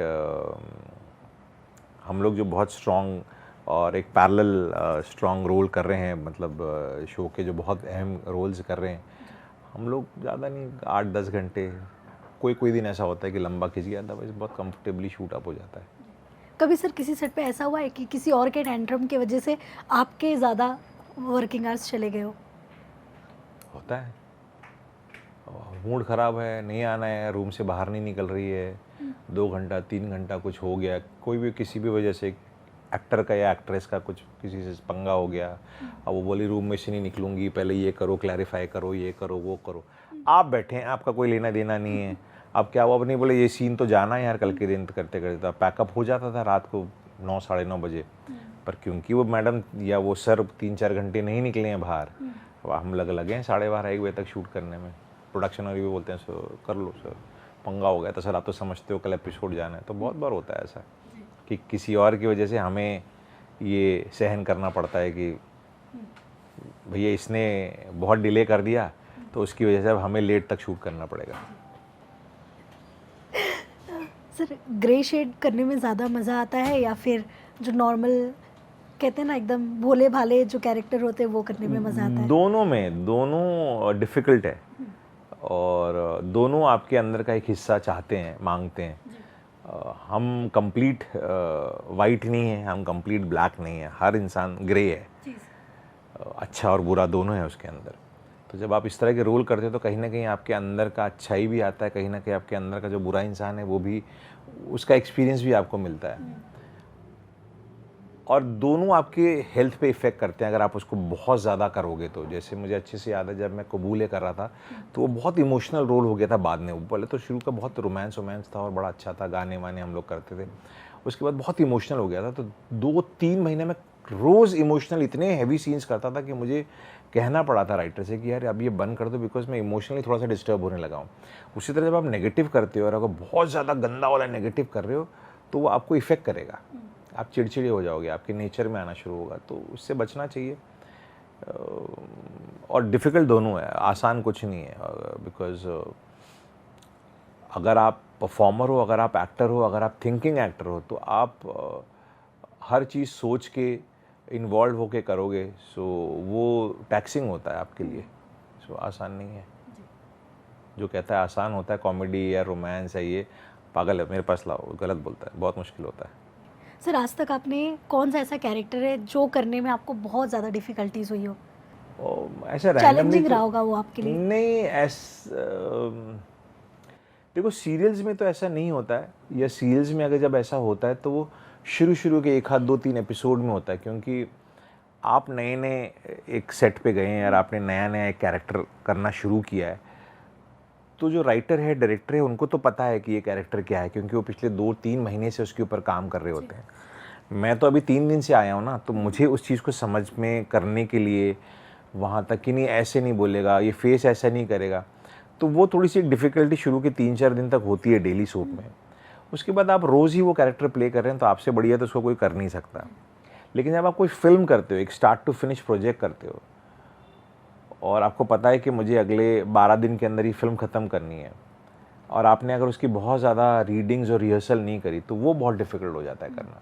वो डायरेक्टर बोलता है नहीं मुझे ऐसे नहीं, ऐसे ही करना है, ऐसे आपको बहुत क्विकली अडॉप्ट करके वो काम करना पड़ता है। तो ऐसा सच मुझे कोई रैंडमली अभी याद नहीं आ रहा कि किस चीज़ के लिए मैंने बहुत ज़्यादा मेहनत करी होगी। हाँ, जो मैं मेहनत करता हूँ कई बार मैं पंजाबी फिल्म में भी करता हूँ। इनफैक्ट लास्ट ईयर जिस पंजाबी फिल्म को नेशनल अवार्ड मिला उसका हीरो मैं ही था। तो वो पंजाबी फिल्मों में मुझे थोड़ी सी मेहनत करनी पड़ती है, क्योंकि मेरे डायलॉग्स जो होते हैं वो रोमन में लिखे होते हैं, और मैं बोलता पूरी हूँ, लेकिन फिर वो फ्लुएंसी लाने के लिए किसी के साथ बैठ के बात करनी पड़ती है। मैं हिंदी में बहुत इम्प्रोवाइज़ कर सकता हूँ, लेकिन पंजाबी में मैं इम्प्रोवाइज़ नहीं कर सकता, क्योंकि मैं मोर और लेस जो लिखा हुआ है स्क्रिप्ट में वही मैं बोलता हूँ, और वो मुझे आती है बोलना, पर मैं इम्प्रोवाइज़ करूँ इतनी अच्छी नहीं बोल सकता। तो वहाँ मुझे बड़ी मेहनत करनी पड़ती है, मैं स्क्रिप्ट याद करना, ये करना, और फिर उसको एक फ़्लो में कैसे लेकर आएँ बोलना, और मैं डब भी अपनी खुद ही करता हूँ। तो वो तो हिंदी में ऐसा कुछ ऐसे याद नहीं आता कि बहुत दिक्कत हुई होगी। मेरे ख्याल से दिक्कत उनको होती है जिनको लैंग्वेज बैरियर हो। मेरी हिंदी, इंग्लिश, उर्दू सारी अच्छी है, तो मुझे कभी उतनी उस तरह की कोई दिक्कत हुई नहीं। फिर चाहे वो कॉस्ट्यूम था या फैंटेसी था या हिंदी सोशल था या उर्दू सोशल था, तो ऐसा कभी नहीं आया। ऑल्सो सर एक्टर्स के पेमेंट को लेके काफ़ी बातें होती है, 3 महीने बाद जो पेमेंट आता है एक्ट्रेस की, हाँ यार, एक्टर्स हर किसी की। हाँ, but that is a system. आप आज मैं अगर जनवरी में काम कर रहा हूँ तो मुझे पेमेंट अप्रैल में मिलेगी, तो बट यही है सिस्टम, क्योंकि प्रोडक्शन हाउस को तब आएगा, फिर वो आपको करेगा, ये करेगा। तो हाँ भाई, जो एक्टर बनने आ रहा है कम से कम 7-8 महीने का पैसा जेब में हो तब काम करना शुरू करना, क्योंकि पेमेंट 90 दिन बोलते हैं, कई बार उसको 100 दिन भी कर देते हैं। बट सर क्या लगता है आपको, ये सिस्टम में बदलाव होना चाहिए? 90 दिन बहुत ज़्यादा है। मुझे ये पता है कि 90 दिन क्यों होता है, क्योंकि एडवर्टाइज़र से पैसा एजेंसी के पास, एजेंसी से चैनल, चैनल से इधर, तो टाइम लगता है।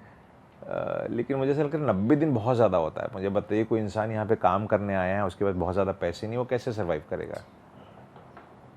तो थोड़ा सा इसको कम करें।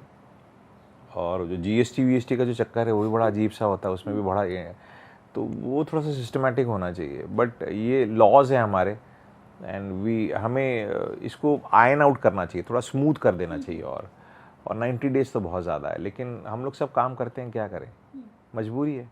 क्योंकि एक लॉ बन गया है सारे प्रोडक्शन हाउसेस का कि 90 डेज़ के बाद ही मिलेगा, और हमारे कॉन्ट्रैक्ट्स में लिखा होता है। कुछ कॉन्ट्रैक्ट में 60 डेज़ भी होता है, कुछ में 75 डेज़ भी होता है, लेकिन फिर भी बहुत ज़्यादा है। अगर आप जनवरी में कोई काम करते समय जनवरी के अंदर आपने 15 दिन शूट किया, फिर जनवरी ख़त्म होगा बाकी के 15 दिन, तो ये 30 दिन तो गए। फिर फरवरी आएगा, फिर मार्च आएगा, फिर जी अप्रैल आएगा, और अप्रैल में आपको पैसे मिलेंगे 60 दिन के। वो भी 60 दिन होते होते वो 80 दिन ही हो जाते हैं, क्योंकि आपको वो अप्रैल की 25 तारीख को मिलेगा, 20-25 तारीख को। और अगर 90 दिन का है तो अप्रैल छोड़ दो, वो मई में आपको पैसा मिलेगा, वो भी मई मिड चला जाता है। तो वो 110, 115 दिन, 120 दिन हो जाते हैं, तो बहुत ज़्यादा होते हैं। कभी सर आपके साथ ऐसा प्रॉब्लम हुआ कि मतलब पेमेंट आने वाली है लेकिन काफ़ी टाइम लग रहा है जिसकी वजह से आपको किसी डिफ़िकल्टीज़ का सामना करना पड़ा हो? डिफ़िकल्टीज़ तो छोड़ दो, मेरा पैसा है तो मुझे चाहिए मेरा पैसा ऑन टाइम, क्योंकि मेरी अपनी कमिटमेंट्स हैं। बॉम्बे शहर में तो आपको आप आधी से ज़्यादा चीज़ें ईएमआई के ऊपर होती है, तो 1-2 बार हुआ है और होता है कई बार ऐसे प्रोडक्शन में पैसा टाइम पर नहीं आता है। मेरे को अच्छे से याद है 2 शो ऐसे थे, एक तो क्वाइट रिसेंटली ऐसा हुआ, तो हम सब एक्टर्स ने कंप्लेन करके प्रोड्यूसर का पैसा रुकवा दिया, फिर उसको पैसा देना पड़ा हमें, तो हमारा पैसा क्लियर हुआ। कुछ एक एक्टर्स का आई थिंक लास्ट मंथ का रुक गया था, और एक और हमारी प्रोड्यूसर होती थी, उसने बोला नहीं अभी तो बंद हो गया, तो मेरा कुछ उस वक्त उसके पास 6-7 लाख रुपया था, तो उसने बोला मैं तुम्हें 2.5 लाख 3 लाख दूंगी। तो मतलब ये आप क्यों डिसाइड करोगे कि आप मुझे कितना दोगे, आप मुझसे पूछो मैं कितना छोड़ सकता हूँ। और मैंने कहा मैं 1 रुपया नहीं छोड़ूंगा। मैं उसके ऑफिस से उसका कंप्यूटर सब उठा के ले आया था, मैंने कहा मेरे पूरे पैसे दो वरना कुछ भी नहीं दूंगा। उसने पूरे पैसे दिए। हाँ मैं तो थोड़ा बदतमीजी कर देता हूँ भैया ना, मैंने मेहनत करी है, आप कैसे क्यों छोड़ूँ मैं अपना पैसा, क्यों आप कल के दिन अगर प्रॉफिट में आपका शो सुपर हिट हो गया और आपको इंसेंटिव चैनल से मिल रहा है, आप मेरे साथ शेयर करोगे। आपको अगर समझो 50 रुपये पर एपिसोड का मिल रहा है और आप एक्टर को 1 रुपया दे रहे हो, कल आपका सीरियल बहुत बड़ा हिट हो गया और आपको चैनल से 55 रुपया मिलने लगा, तो आप मुझे 1.5 रुपया दोगे? नहीं दोगे ना। तो जब मैं आपके प्रॉफिट में आपके साथ नहीं हूँ, तो आपका लॉस हो गया तो मैं आपके साथ क्यों रहूँ उसके अंदर। तो लोग प्रोड्यूसर्स यही बोलते हैं अरे लॉस में चले गए, अभी कितना इसका बाकी था, 15 लाख बाकी था, मांडोली कर लो, 5 लाख ले लो। अरे क्यों करूं पहली बात, और अगर करना भी है तो आप मुझसे पूछो मैं अपना कितना पैसा छोड़ सकता हूँ। मैं 1 लाख रुपया छोड़ सकता हूँ, बाकी 14 लाख रुपया दो मुझे। तो वो है बड़ा डिफ़िकल्ट है। पैसा भी मैं हमेशा पहले बोलता था कि इस इंडस्ट्री में 3 तरह की स्ट्रगल होती है। एक काम मांगने की, दूसरा जब काम मिल गया तो अपने आप को बढ़िया काम करते रहो, सस्टेन करो और अपने आप को अच्छे से मेंटेन करो वो, और तीसरा जो काम कर लिया उसके पैसे निकलवाने की स्ट्रगल, बहुत बड़ी स्ट्रगल है वो। तो है, स्मूथ नहीं होता, आपको बार बार बोलना पड़ता है पैसों के लिए, जो बहुत एम्बैरेसिंग होता है। कई बार आपको ऐसा लगता है आप अपने ही पैसों के लिए भीख मांग रहे हैं लोगों से, जो विच इज़ वेरी रॉन्ग। बट सारे प्रोडक्शन हाउस ऐसे नहीं है, बहुत सारे प्रोडक्शन हाउस ऐसे हैं जो जिस दिन आपको डेट कमिट की है उस दिन आपको, जैसे अभी तो ऑनलाइन आ जाता है, आपको मैसेज आ जाएगा कि पैसा आ गया। और अमूमन मोस्टली वैसे ही हैं, बट हैं 2 4 5 चिरकुट प्रोडक्शन हाउस जो इस तरह से करते हैं। पर जितने स्टैब्लिश प्रोडक्शन हाउस है कोई नहीं करता, सब पैसे टाइम पे देते हैं। और जो नए हैं वो भी देर दराज दे ही देते हैं, लेकिन डिले होता है तो फिर मज़ा नहीं आता, क्योंकि हमारी अपनी कमिटमेंट्स होती हैं। पर दे देते हैं सब लोग मेरे ख्याल से। तो भाई जिन के पास पैसे बाकी हैं दे देना वरना मैं नाम ले लूँगा। सर अगर मैं आपके पर्सनल लाइफ की बात करूँ, इतना कहते हैं ना करियर आपका पीक पे था, कैसे आपने डिसाइड किया कि हाँ शादी करना चाहिए, सेटल होना चाहिए, क्या था दिमाग में आपके? डिसाइड क्या करना, शादी करनी होती है और शादी कर ली। इसमें कोई वो थोड़ी ना, मतलब मैं थोड़ी ना संन्यास लेने वाला था कि इसमें डिसाइड। बट सर ऐसे कहा जाता है ना कि शादी के बाद एक टाइम पे करियर रुक जाता है। नहीं कुछ नहीं रुका। मैं तो, मेरी शादी 2001 में हुई है और बहुत पहले हो गई थी, तो मैं तो काम कर ही रहा हूँ, कोई टेंशन है नहीं, तब से काम कर रहा हूँ। किसका रुक गया काम शादी करने के बाद? पता नहीं उनके बीवियों ने उनको अंदर बम्बू कर दिया होगा, काम नहीं कर पा रहे बेचारे। मैं Shabnam is not like that. तो एक्ट्रेसेस का होता है क्या ऐसा? एक्ट्रेसेस का कई बार सुना है सर ऐसे कि वो कहीं ना कहीं रुक जाता है ग्रोथ उनका। क्यों? कई बार हस्बैंड काम नहीं करने देता है? सर वो तो जिसके साथ हो रहा है वो बता पाए। बट सर मैं आपको सोच क्या रहा हूँ आपका कौन सी point of view एक्ट्रेस क्या है ऐसी सर? होगी, मैं सोच रहा हूँ ऐसी कौन सी एक्ट्रेस होगी शादीशुदा। तो यार रूपाली भी है, कितना बढ़िया कर रही है। और खैर हमारे साथ तो नहीं हुआ, हम तो तब भी बढ़िया काम कर रहे थे, उसके बाद भी बढ़िया काम कर रहे हैं। और शादी तो करनी होती है, तो शादी कर ली जब टाइम हुआ तो। जी सर आपकी वाइफ का कितना सपोर्ट था आपके लिए? ऑलवेज, मतलब वाइफ को मैं जब काम, मेरा हीना भी आ गया था, मैंने उसके बाद शादी करी थी। तो तब तक तो मैं ऑलरेडी बहुत स्टैब्लिश एक्टर था, तो बनने में तो नहीं था, लेकिन बनने के बाद आप कितने भी बड़े एक्टर क्यों ना हो, हर बड़े एक्टर का कभी ना कभी एक बड़ा टाइम ऐसा भी आता है 19-20 वाला। फिर अब बड़े से बड़ा हिंदुस्तान का आप एक्टर देख लीजिए, मतलब बच्चन साहब का भी बहुत एक टाइम ऐसा आया था। और हाँ, मतलब शाहरुख खान 5 साल काम नहीं किए हैं, सलमान खान की फिल्में भी फ्लॉप हुई है। तो हर एक्टर की लाइफ में ऐसा टाइम आता है जब 1-1.5 साल ना आपको शो सही आ रहे हैं, ना आपके शो चल रहे हैं, ऊपर नीचे हैं, कुछ समझ में नहीं आ रहा है। तो हमारे साथ भी हुआ है बहुत बार। और ये वो वक्त होता है जहाँ पे आपकी फैमिली काउंट करती है। They should stand by you and support you, जो मेरी वाइफ ने किया, मेरे भाइयों ने किया, मेरे माँ बाप ने किया।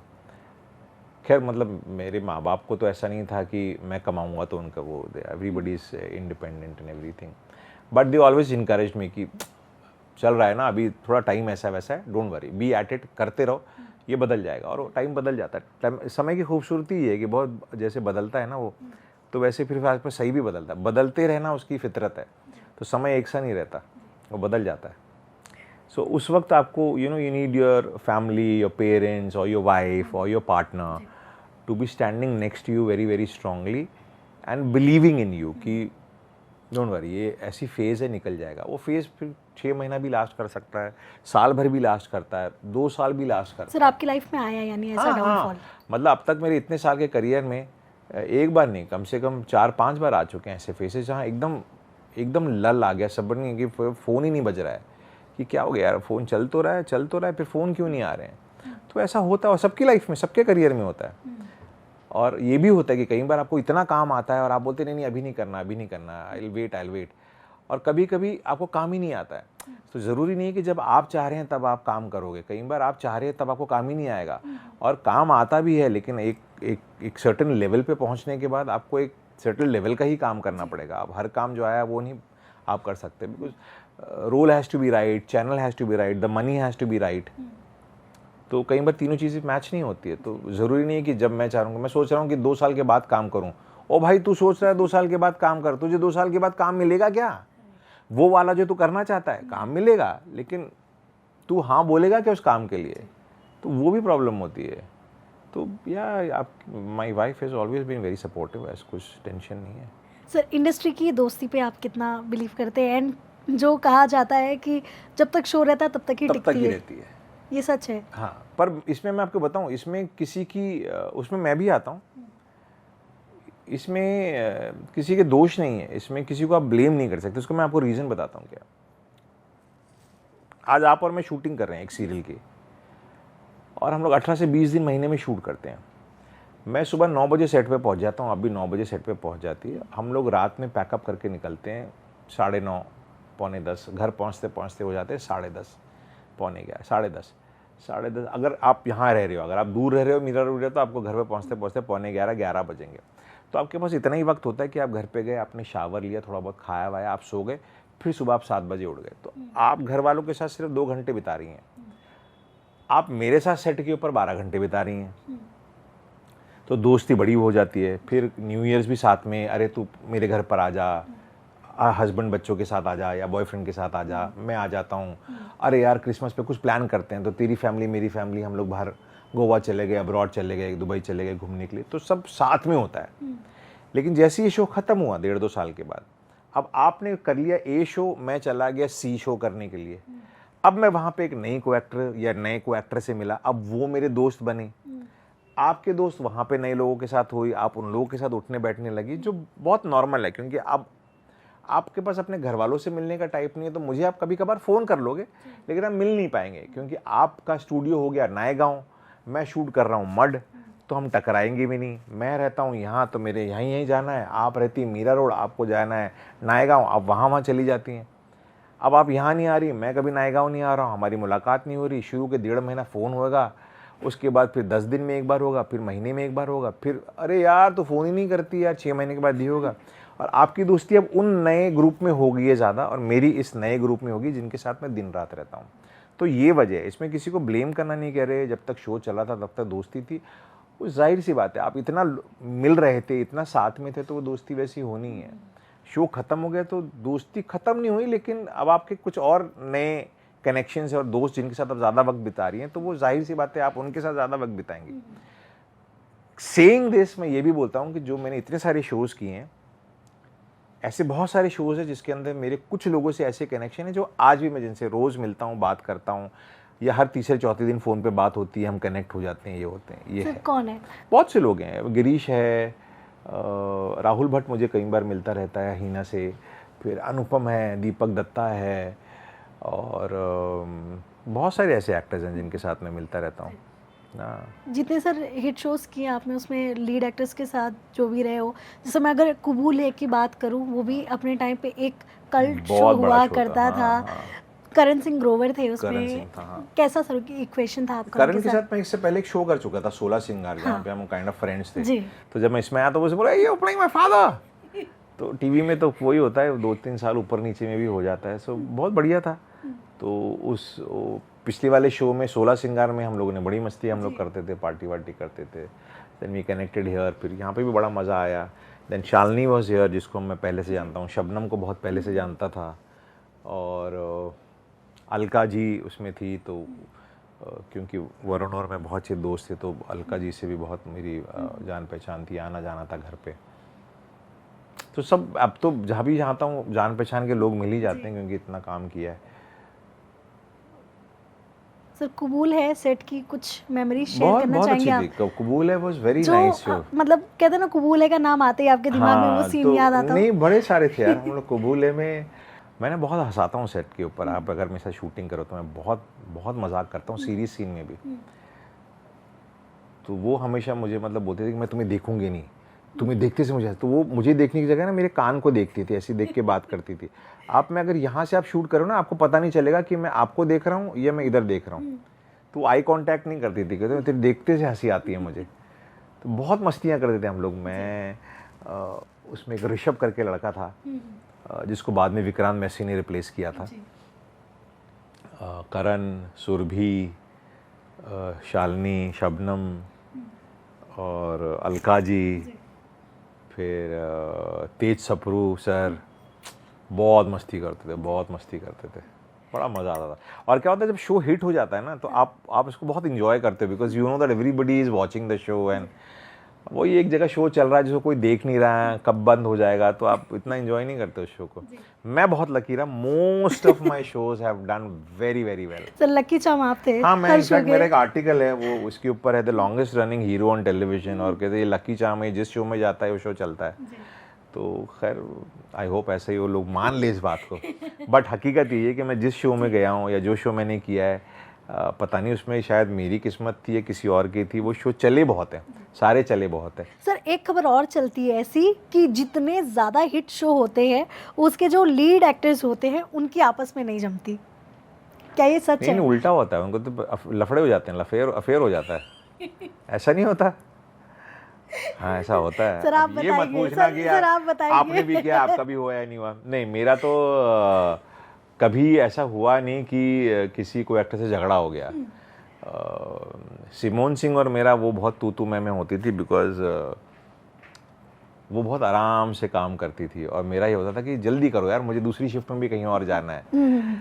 तो उसका मेरा बहुत वो तू मैं होती थी, लेकिन हम अगले दिन बिल्कुल सेट हो जाते थे, मतलब कि कुछ आर्गुमेंट नहीं हुई। मतलब सर एकदम कहते हैं ना गंदी वाली लड़ाई हो जाती, किसी से आर्ग्यूमेंट हो जाता, एकदम वैसी लड़ाई हाँ, हुई वो आपकी? तो बहुत सब वो सिमोन सिंह एक्चुअली सपने भी इंग्लिश में देखती है, मालूम है, वैसी लड़की है, महिला है।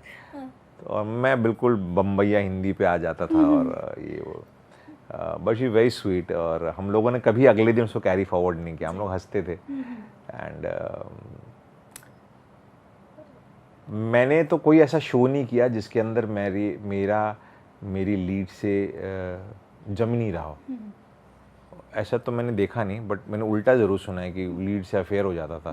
क्योंकि आप इतना काम करते हो डेली सोप में ना, सुबह शाम सुबह शाम सुबह शाम। मैं डेली सोप के टाइम पे लीड नहीं कर रहा था, मैं तब तक ब्रेक ले चुका था, मैं वीकली वाला था। बट सर कभी आपका ऐसे हुआ कुछ? नहीं, हम तो वीकली वाले होते थे। और हम जब मेरे 6 शो रह जाते थे तो मुझे टेंशन होती कि अरे सिर्फ 6 ही शो रह गए। मैंने 8-8 9-9 शो एट सेम टाइम किए था, अब किससे अफेयर करोगे? जी। बट सर आप कैसे इंडस्ट्री में हैं, आप तो आप तक तो बातें आती होंगी ना ऐसी, क्योंकि कई बार कई खबरें आई हैं ऐसे कि हाँ ये हिट शो हो गया। भी होता है कई बार, आपको पता ही नहीं होता है। आप किसी से पूछो, कहता है पता नहीं यार। मतलब कई बार जैसे आपने बोला, लोग अफवाहें उड़ाते हैं शो को लेके कि अरे वो नेगेटिविटी के बारे में, उसी तरह लोग इस चीज़ को भी लेके अफवाह उड़ाते हैं कई बार कि यार पेयर पॉपुलर हो जाए, या तो प्रोडक्शन हाउस करेगा या चैनल करेगा कि यार ये हमारा जो वो आजकल आधा नाम इसका आधा नाम उसके साथ एक हैशटैग बनाते हैं ना, तो वो बनाने के चक्कर तो में मतलब भी सर करते ये हैं। एक टेक्निक भी हो गया है शो को पॉपुलर करने के लिए, है ना, प्रमोशन करने के लिए। है ना, आप हैशटैग बना देते हो और वो हैशटैग पॉपुलर हो जाता है, तो वो ट्रेंडिंग में जाता है। भाई लोग बाकायदा बहुत पैसा खर्चा करते हैं चैनल और प्रोडक्शन हाउस इन चीज़ों के पीछे, तो है ये, तो है, ये करना पड़ता है शो को चलाने के लिए। आप बताइए कि कौन सा, मुझे थोड़ा गॉसिप दो, कौन सा ऐसा शो है जिसमें लीड की बन नहीं रही है? सर पहले आप बताओगे मुझे। मैं बताता हूँ, लेडीज फर्स्ट, आप बताओ पहले, फिर मैं आपको देता हूँ गॉसिप अगर कुछ। सर तो मुझे सर थोड़ा भी, हम तो ऐसे सेट पे रहते नहीं हमेशा कि हमें पता चले, और जब हम नहीं होते सबसे ज़्यादा खबरें तुम लोग के पास होती है, तुम लोग बताते नहीं हो। अगर मैं शहर की बात करूँ, काफ़ी ज़्यादा पसंद किया जा रहा है, वो एक ड्रामा काफ़ी ज़्यादा कंपेयर भी किया जा रहा है कि पाकिस्तान का है, टर्किश ड्रामा का एक कहते हैं ना सिमिलर लग रहा है। आपकी लाइफ में शहर आया कैसे, पहले तो ये बताइए। मुझे कॉल आया कास्टिंग का, तो आई थिंक वो कास्टिंग वाले का एसोसिएट था, तो मुझे ठीक से समझा नहीं पाया, तो मैं कह रखो फ़ोन, तुम्हें कोई सवाल का जवाब ही नहीं आता है। कहता सर मैं वो सर से बात करके आपको जो मेन है उनसे, मैंने कहा उनको बोलो यार, तुम्हें कोई 4 सवाल पूछे, तुम हड़बड़ा गए हो कि किसका है, क्या है, कैरेक्टर के बारे में। फिर उसका फ़ोन आया मुझे, जो मेन कास्टिंग था, जिसको मैं थोड़ा बहुत जानता भी था। बोले सर मैं बोला हाँ बोल क्या है। मैं कहा किसको दिया यार, उसको पता ही नहीं। कहता ऐसा सॉरी सर उसको नहीं पता। बोले एक शो आ रहा है, ऐसा ऐसा शो है, तो उसमें जो लड़की, मैंने कहा मैं लड़की का फादर तो प्ले नहीं करता, और मैं बहुत डरता हूँ फादर प्ले करने से, और मैं लास्ट शो मतलब इतना रोमांटिक और इमोशनल करके गया था, और उसके बाद मुझे बहुत शोज़ की ऑफ़र है, लेकिन मैंने नहीं किया। मैं अपना कुछ यूट्यूब की सीरीज़ बनाने में लग गया, तो 1 साल में वो करता रहा अनुपमा के बाद। तो मैंने कहा यार वो फादर वादर समझ में नहीं आता, कुछ होता नहीं करने के लिए। कहता नहीं, कहानी पूरी एक एंसेम्बल कास्ट की है, तो ऑफकोर्स एक लड़का लड़की है, लेकिन पूरा ये करेगा कुछ तो कहानी आगे बढ़ेगी, मतलब ये रीज़न होगा करने का। खैर उन्होंने मुझे सुनाया, ये किया वो किया, मुस्लिम सोशल है, तो मैंने एक लुक टेस्ट करके भेजा, और फिर मैंने वापस उनको फ़ोन किया। मैंने कहा मैं एक और करके भेजता हूँ, मुझे लगा मैंने बहुत बुरा किया। उसने बोला नहीं बिल्कुल यही चाहिए था, चैनल ने तो ओके कर दिया और आपको लॉक भी कर दिया। मैंने कहा चलो, तो इट वाज़ वेरी सिंपल। मुझे मतलब मैंने एक 4 लाइन का एक लुक टेस्ट करके भेजा था, और वो हो गया बस। क्योंकि आई गेस चैनल या जिन लोग जो देखने वाले हैं वो समझदार लोग हैं, उन्हें पता है कि आप क्या चाह रहे हैं एक एक्टर से, या उन्हें पता होगा कि ये एक्टर ये काम कर पाएगा या नहीं कर पाएगा, काम देखा होगा, ये होगा। So it's nice of them कि उन लोगों ने ट्रस्ट किया, और आई होप मैं बढ़िया कर रहा हूँ। तो it was very simple for me. मैंने एक लुक टेस्ट भेजा और वो ही हो गया। मैं फर्स्ट एक्टर था जो लॉक हुआ था इस शो के अंदर। मेरे उससे तक कोई नहीं हुआ था, ना मेन लीड हुई थी, ना मेन लड़का हुआ था, और ना कोई भी हुआ था, ना मेरी वाइफ्स हुई थी, दोनों उसके अंदर लॉक। सर जब धीरे धीरे लॉक हुए होंगे आपको पता चला होगा ये हाँ मतलब मैं इनसे मैं 2.5 महीने तक मैं लॉक्ड रहा, और उसके बाद सब कास्टिंग हो रही थी, और फिर उसके बाद हमने अक्टूबर में जाके शूट किया। तो मैं शायद अगस्त में लॉक हो गया था बिगनिंग में। तो शुरू में तो मैं 15-20 दिन के बाद बोलता हाँ भाई कब शूट करना है, क्या करना है सर, अभी टाइम है। फिर सितंबर में मैं इनसे हर सैटरडे फ़ोन करता था कि भाई नेक्स्ट वीक तो नहीं करने, क्योंकि मैं अपना यूट्यूब का कुछ शूट कर रहा था, तो नहीं है। तो ये लोग बोलते रहते सर ये लॉक हो गई, वो लॉक हो गई, इसको लॉक किया, उसको लॉक किया, तो वो बताते रहते थे। एंड फिर अक्टूबर में हमने शूट कर लिया शहर को। वही कुछ ज़्यादा वो नहीं था, मतलब एक लुक टेस्ट किया और हो गया लॉक। सेट पे जैसे कि मैंने कहा कंपैरिजन का भी काफ़ी ज़्यादा न्यूज़ चलती रहती है, कभी आप लोग आपस में डिस्कस करते हो किस चीज़ को? कि हाँ ये शो एक पाकिस्तानी सीरियल का है? नहीं ये टर्किश शो का ऑफिशियल एडॉप्टेशन है। यस सर वो तो है, हाँ। लेकिन जो पाकिस्तानी सीरियल से जो होता है बहुत अलग है, कंपैरिजन बहुत अलग है। हाँ मैं बहुत पाकिस्तानी शोज़ कंज्यूम करता हूँ, और ये मैंने सारे देखे हैं जितने भी आप नाम जानते हो। मैं नहीं लेना चाह रहा नाम, तो मैं बहुत सारे शोज़ देखता हूँ, और पूरे स्टार्ट टू फिनिश देखता हूँ सारे। पर हमारा शो किसी से आप कंपेयर, हमारा शो बहुत अलग है, बहुत अलग है। सर कंपेयरिंग वाली बातें जब होती है तो गुस्सा आता है कि मतलब आप फिर सर्च करते हैं? कंपेयर अगर कर रहे हैं तो 2 अच्छी चीज़ों को कंपेयर कर रहे हैं, तो अच्छी बात है। इस लायक तो हैं हम कि लोग कंपेयर कर रहे हैं, और या हम इतने बढ़िया हैं कि वो हमारे उनके शोज़ को हमारे साथ लाके कि अरे इसके बराबर है। तो या इट्स नाइस, मतलब इसमें किसी को डिग्रेड नहीं कर रहे हैं आप, और ना किसी की तारीफ़ कर रहे हैं। लोगों को ऐसा लग रहा है कि मुस्लिम ड्रामा है ना इसलिए कंपेयर कर रहे हैं। अगर अभी मुस्लिम ड्रामा नहीं होता तो कंपेयर नहीं करते। और इसके अंदर ओरिजिनल साउंड ट्रैक्स हैं हमारे, ये हैं, और टाइटल सॉन्ग्स हैं जो बहुत अच्छे हैं, शहर के सारे गाने, तो उस वजह से शायद वो कंपेयर करते हैं। अदरवाइज मुझे नहीं लगता कि स्टोरी में कोई भी कंपैरिजन किसी की भी स्टोरी में है, कुछ भी नहीं है। सर आपके जो को स्टार्स हैं उनके साथ कैसा इक्वेशन है आपका? बहुत बढ़िया। आप उनको ये सवाल ना आपको उनसे पूछना चाहिए। तो वो बोलेंगे अरे यार वकार सर 24 घंटे हंसते रहते हैं, हंसाते रहते हैं। और मैं थोड़ा मतलब मैं उसमें नहीं बिलीव करता कि इस शो में अगर मुझे तुम्हें बहुत मारना है, टॉर्चर करना है, और तो मैं तुमसे बात नहीं करूँगा कि मैं यूँ मुंडी करके घूम रहा हूँ और क्या है, नहीं चाहिए मेरा वैसा। मैं बहुत हंसी मजाक करता हूँ, रोल होने तक करते रहता हूँ, जैसे ही एक्शन होता है उस वक्त मैं एकदम चेंज हो जाता हूँ। तो कुछ लोग होते हैं कहते नहीं, अगर मुझे थोड़ा सा ऐसा है कि थोड़ा सा रिस्ट्रिक्टेड सा कैरेक्टर है तो वो बात नहीं कर रहा हूँ मैं आपसे। मेरा वैसा नहीं है भाई, मैं एक्टर हूँ, मैं स्विच ऑन स्विच ऑफ कर लेता हूँ 2 मिनट के अंदर। तो मैं सबसे बहुत हंसी मजाक करता हूँ, बहुत ज़्यादा हंसी मजाक होती है। सर माही के साथ कैसा बहुत बढ़िया। माही है, फलक है, दोनों वाइफ्स प्ले कर रही हैं जी। और दोनों बहुत अच्छी एक्टर्स हैं। फलक रिलेटिवली न्यू है लेकिन उसको बहुत एक्सपीरियंस है, उसने दूसरा काम बहुत किया है। माही ने काफ़ी काम किया है, कमबैक अभी किया है। दोनों के कैरेक्टर्स भी अलग अलग हैं और दोनों बहुत अच्छी एक्टर्स हैं। फिर आप इधर आ जाएं घर में तो यहाँ पे बहजाद है, दीपक जी हैं, वो नीलोफर है जो फातिमा प्ले कर रही है, निधि है जो नाजिमा प्ले कर रही है, अभी कनिका आई है, वो भी बहुत अच्छी एक्ट्रेस हैं। तो सब बहुत बढ़िया है। फिर पार्थ है और ये है, पार्थ ने तो कुछ काम किया हुआ है पहले। ऋषिता का फर्स्ट शो है, लेकिन शो फर्स्ट है, लेकिन वो 2-2.5 साल से तो अपना रील्स और ये सब बना ही रही है। तो you have a fair experience of कि कैमरे के सामने, लाइट के सामने क्या करना है। तो आई थिंक वो एक कॉन्फिडेंस होता है इंसान के अंदर। हाँ मतलब डायलॉग बोलने का एक वो नयापन था, but she is really grown as Sehar. She is worked hard. और जैसे मैं बोलता लीड को 9 बजे के बाद भी शूट करना पड़ता है तो बेचारे को करना पड़ता है कई बार।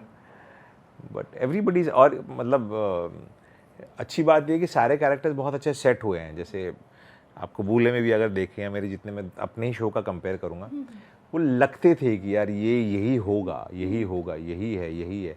जब एक्टर्स एकदम टू द टी फिट हो जाते हैं ना कैरेक्टर्स के अंदर, तब बहुत एक्सेप्टेबिलिटी स्ट्रांग हो जाती है किसी भी शो की। तो आई थिंक ये हुआ है इस शो के साथ कि सारे एक्टर्स इतना सही तरीके से फिट हुए ना।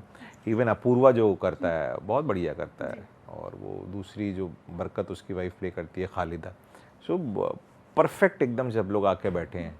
So very nice, very talented actors, और सब लोग अपने रोल में सूट करते हैं, तो बड़ा मज़ा आता है। और मेरी सबसे इक्वेशन बहुत अच्छी है। सर जब आप नए एक्टर के साथ आप परफॉर्म करते हैं, जब शूट करते हैं, आपके लिए सबसे ज़्यादा डिफिकल्टी कब हुई है? स्पेशली अगर मैं ऋषिता की बात करूँ, ऋषिता के लिए सब कुछ एकदम नया था। ऋषिता फील हुआ आपको कभी? हाँ नहीं, she was very nice, she always well prepared.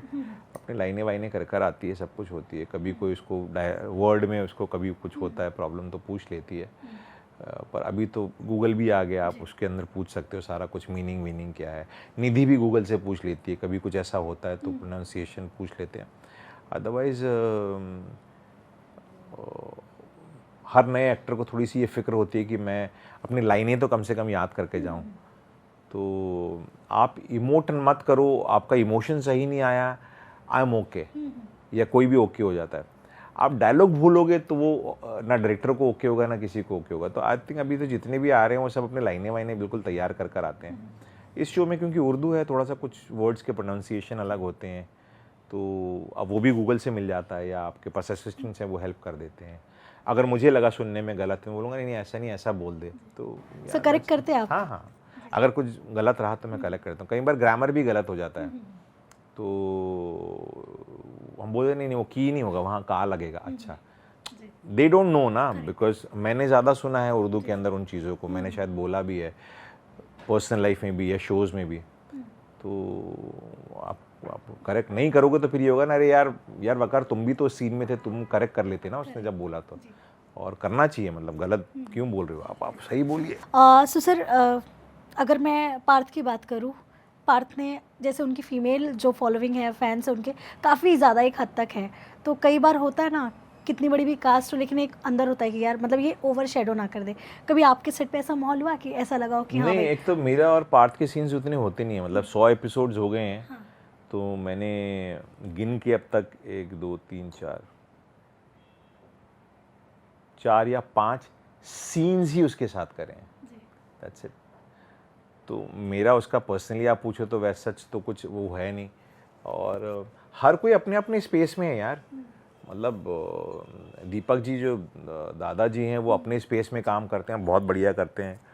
Wasim अपने स्पेस में, बेहज़ाद अपने स्पेस में काम करता है, मैं अपने स्पेस में काम करता हूँ। और मेरा, क्योंकि मेरे सीन्स मेरी फैमिली में ज़्यादा होते हैं और डॉक्टर फरीद के साथ ज़्यादा होते हैं, पार्थ के साथ, माहित के साथ मेरे सीन्स अब तक 100 एपिसोड में, जैसे मैं बोल रहा हूँ, 4 या 5 सीन्स ही हुए हैं। तो हमारा तो इंटरेक्शन ही नहीं होता, बहुत कम होता है। मतलब of course we meet every day. But sir वो पहला इंटरेक्शन कैसा था? इस लखनऊ में। लखनऊ में ही सारे मिले थे जब हाँ, आप? मतलब हम लोग सब वहीं पे आए थे, वहीं पे सब। मतलब मैं माही से भी पहली बार वहीं मिला जी।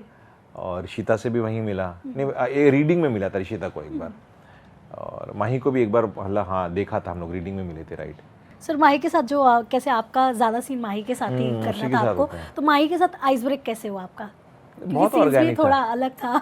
नहीं, बहुत ऑर्गेनिक था। माही को भी पता है कि मैं कौन हूँ, इतना काम कर चुका हूँ, और ये सब कुछ है। और ऐसा तो नहीं होता कि मैं माही को आज पहली बार मिला हूँ, तो ऐसा तो नहीं कि माही को ये पता ही नहीं कि वकार शेख कौन है, और ऐसा तो नहीं है कि वकार शेख को नहीं पता कि माही विज कौन है।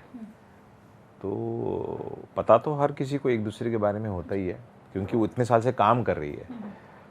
तो रीडिंग पर आए, हाय हेलो हुआ, हेलो हाय ये वो, फिर उसके बाद हम लोग लखनऊ गए, फिर फ्लाइट में थे, बातें हुई, ये हुई वो हुई, साथ में सीन्स ही हो रहे थे, नॉर्मल ऐसे ही है।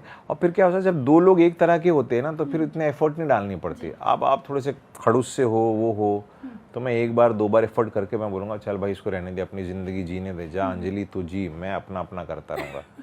हाँ, और लेकिन अगर कोई आपका ही मूड का है कि उस वेरी फ्रेंडली नाइस और बातें भी कर रहा है, तो फिर आइस ब्रेक करने में टाइम नहीं लगता है। तो आई थिंक हम लोग क्योंकि 7-8 दिन लखनऊ में थे, तो आउटडोर में तो आइस ब्रेक हो ही जाता है। आप दिन भर साथ में काम कर रहे हो, आ रहे हो, तो आपका रूम यहाँ है होटल में, उसका रूम सामने है, ऋषिता वहाँ है, प्रोड्यूसर यहाँ है, तो आप लंच भी कर रहे हो, डिनर भी कर रहे हो रात में, आप सुबह उठ के एक ही गाड़ी में जा रहे हो, पैकअप हुआ एक ही गाड़ी में आ रहे हो लोकेशन से, तो फिर आप इतना टाइम जब साथ में रहते हो तो you strike that chord with your co actors. जी sir, social media trolling actors की लाइफ में एक बहुत बड़ी जगह मैं कह सकती हूँ, क्योंकि एक्टर्स जो हैं चकाचौंध जो लाइफ होती है उनकी, कहीं ना कहीं उन्हें डील भी करना पड़ता है ये जो ट्रोलिंग होती है सोशल मीडिया पे। इस पे आपका क्या पॉइंट ऑफ व्यू, वो कितना अफेक्ट कर देता है एक्ट्रेस की लाइफ को? पता नहीं यार, मतलब जब मैं भी अनुपमा में आया था तो बड़ा लोगों ने बोला था कि ये गौरव, अपना क्या नाम था उसका, अनुपमा और उसके बीच में आ रहा है, अनुज के बीच में। आई डोंट केयर, मतलब मैं उतना ज़्यादा ध्यान नहीं देता। मैंने पॉजिटिव चीज़ें देखी कि लोग कितना पसंद कर रहे हैं, और मैं कभी ऐसे ट्रोलिंग का शिकार ऐसा सच की बहुत बुरी तरह से कि तो नहीं हुआ। पर आई गेस लोग करते हैं, किसी किसी को भी अपने एक्ट्रेस कुछ लेके कुछ प्रॉब्लम होता होगा तो वो लोग कर देते हैं कि भला बुरा बोलते हैं, पर कहाँ इतना लोगों के पास टाइम होता है क्या बोलने का। सर अभी पार्थ ने भी रिसेंटली हाँ, मैंने पढ़ा, कल के दिन रात में पढ़ा, मैं कल कुछ पता नहीं सेट पे जो भी हुआ, तो मैंने तो आज सुबह एक्चुअली पढ़ा, वो न्यूज़ में था कि उसने सोशल मीडिया से थोड़े अपने आप को अलग किया है, कि कुछ लोग ट्रोल कर रहे थे उसको, कि या कमेंट किसी ने सेक्शन में उन्हें ट्रोल किया कुछ जा भला बुरा बोला कुछ। लोगों को बोलो काम धंधे पे लगे यार, अपनी ज़िंदगी देखिए, कहाँ पड़े हुए हो, मतलब इतना फारिग वक्त किसके पास है कि बैठ के आप जाके वहाँ पे किसी को, और आप जानते भी नहीं हो वो, आई एम श्योर जिन लोगों ने कुछ भी बोला होगा वो पार्थ को जानते भी नहीं है, सो यूजलेस होते हैं पार्थ को आप जितना भी जानते हैं, क्या लगता है आपको कि इतना ज़्यादा उन्हें इफेक्ट होता है ये सोशल मीडिया वाली चीज़ें? आई डोंट नो, अगर मुझे नहीं होता है तो किसी और को भी नहीं होगा, ये तो मैं बोल नहीं सकता। हर इंसान अलग अलग तरीके का है। अगर आप कह रहे हो कि मुझे बुरा लग रहा है तो आपको लग रहा होगा बुरा, मुझे नहीं लगता इस बात का बुरा, तो मैं कहाँ आपसे लड़ूँ, कह रहे अंबिका इसमें बुरा मानने वाले क्या बात है, बुरा नहीं, पर मुझे बुरा लग रहा है, ओके आपको लग रहा है, मुझे नहीं लगता है। तो लग रहा होगा तभी तो बोल रहा है। जी सर, जैसे कि मैंने शुरू में ही कहा था कि आपने हर मीडियम में काम किया है, तो जो कई बार अभी देखा गया, कई बार हेडलाइंस में भी ऐसा आया है कि जो टीवी के एक्टर होते हैं ना, जब वो बॉलीवुड में शिफ्ट होते हैं या ओटीटी करने लगते हैं ना, तो उन्हें टीवी एक्टर जब कहा जाता है तो वो कहीं ना कहीं वो एक्सेप्ट नहीं कर पाते वो चीज़ें। नहीं मतलब इसमें क्या टेक है आपका? बुरा तो लगेगा, आप एक्टर है यार, वो टीवी पे कर रहा है या नुक्कड़ पे खड़े होके कर रहा है या वो ओटीटी पे कर रहा है। ओटीटी कहाँ आता है? स्क्रीन पे आता है क्या? टीवी पे तो आता है, तो वो भी तो टीवी का एक्टर हुआ। तो टीवी का एक्टर क्या होता है? जो टीवी पे आता है वो टीवी का एक्टर है ना। तो जो ओटीटी आती है वो कहाँ आती है? कहाँ आती है? टीवी पे आती है ना, तो वो भी तो टीवी का एक्टर है। तो ओटीटी वाला अलग एक्टर कहाँ से हुआ? टीवी पे ही आ रहा है। कल के दिन आप जो सीरियल आ रहा है उसको टेलीकास्ट करिए, थिएटर के अंदर होते हैं ना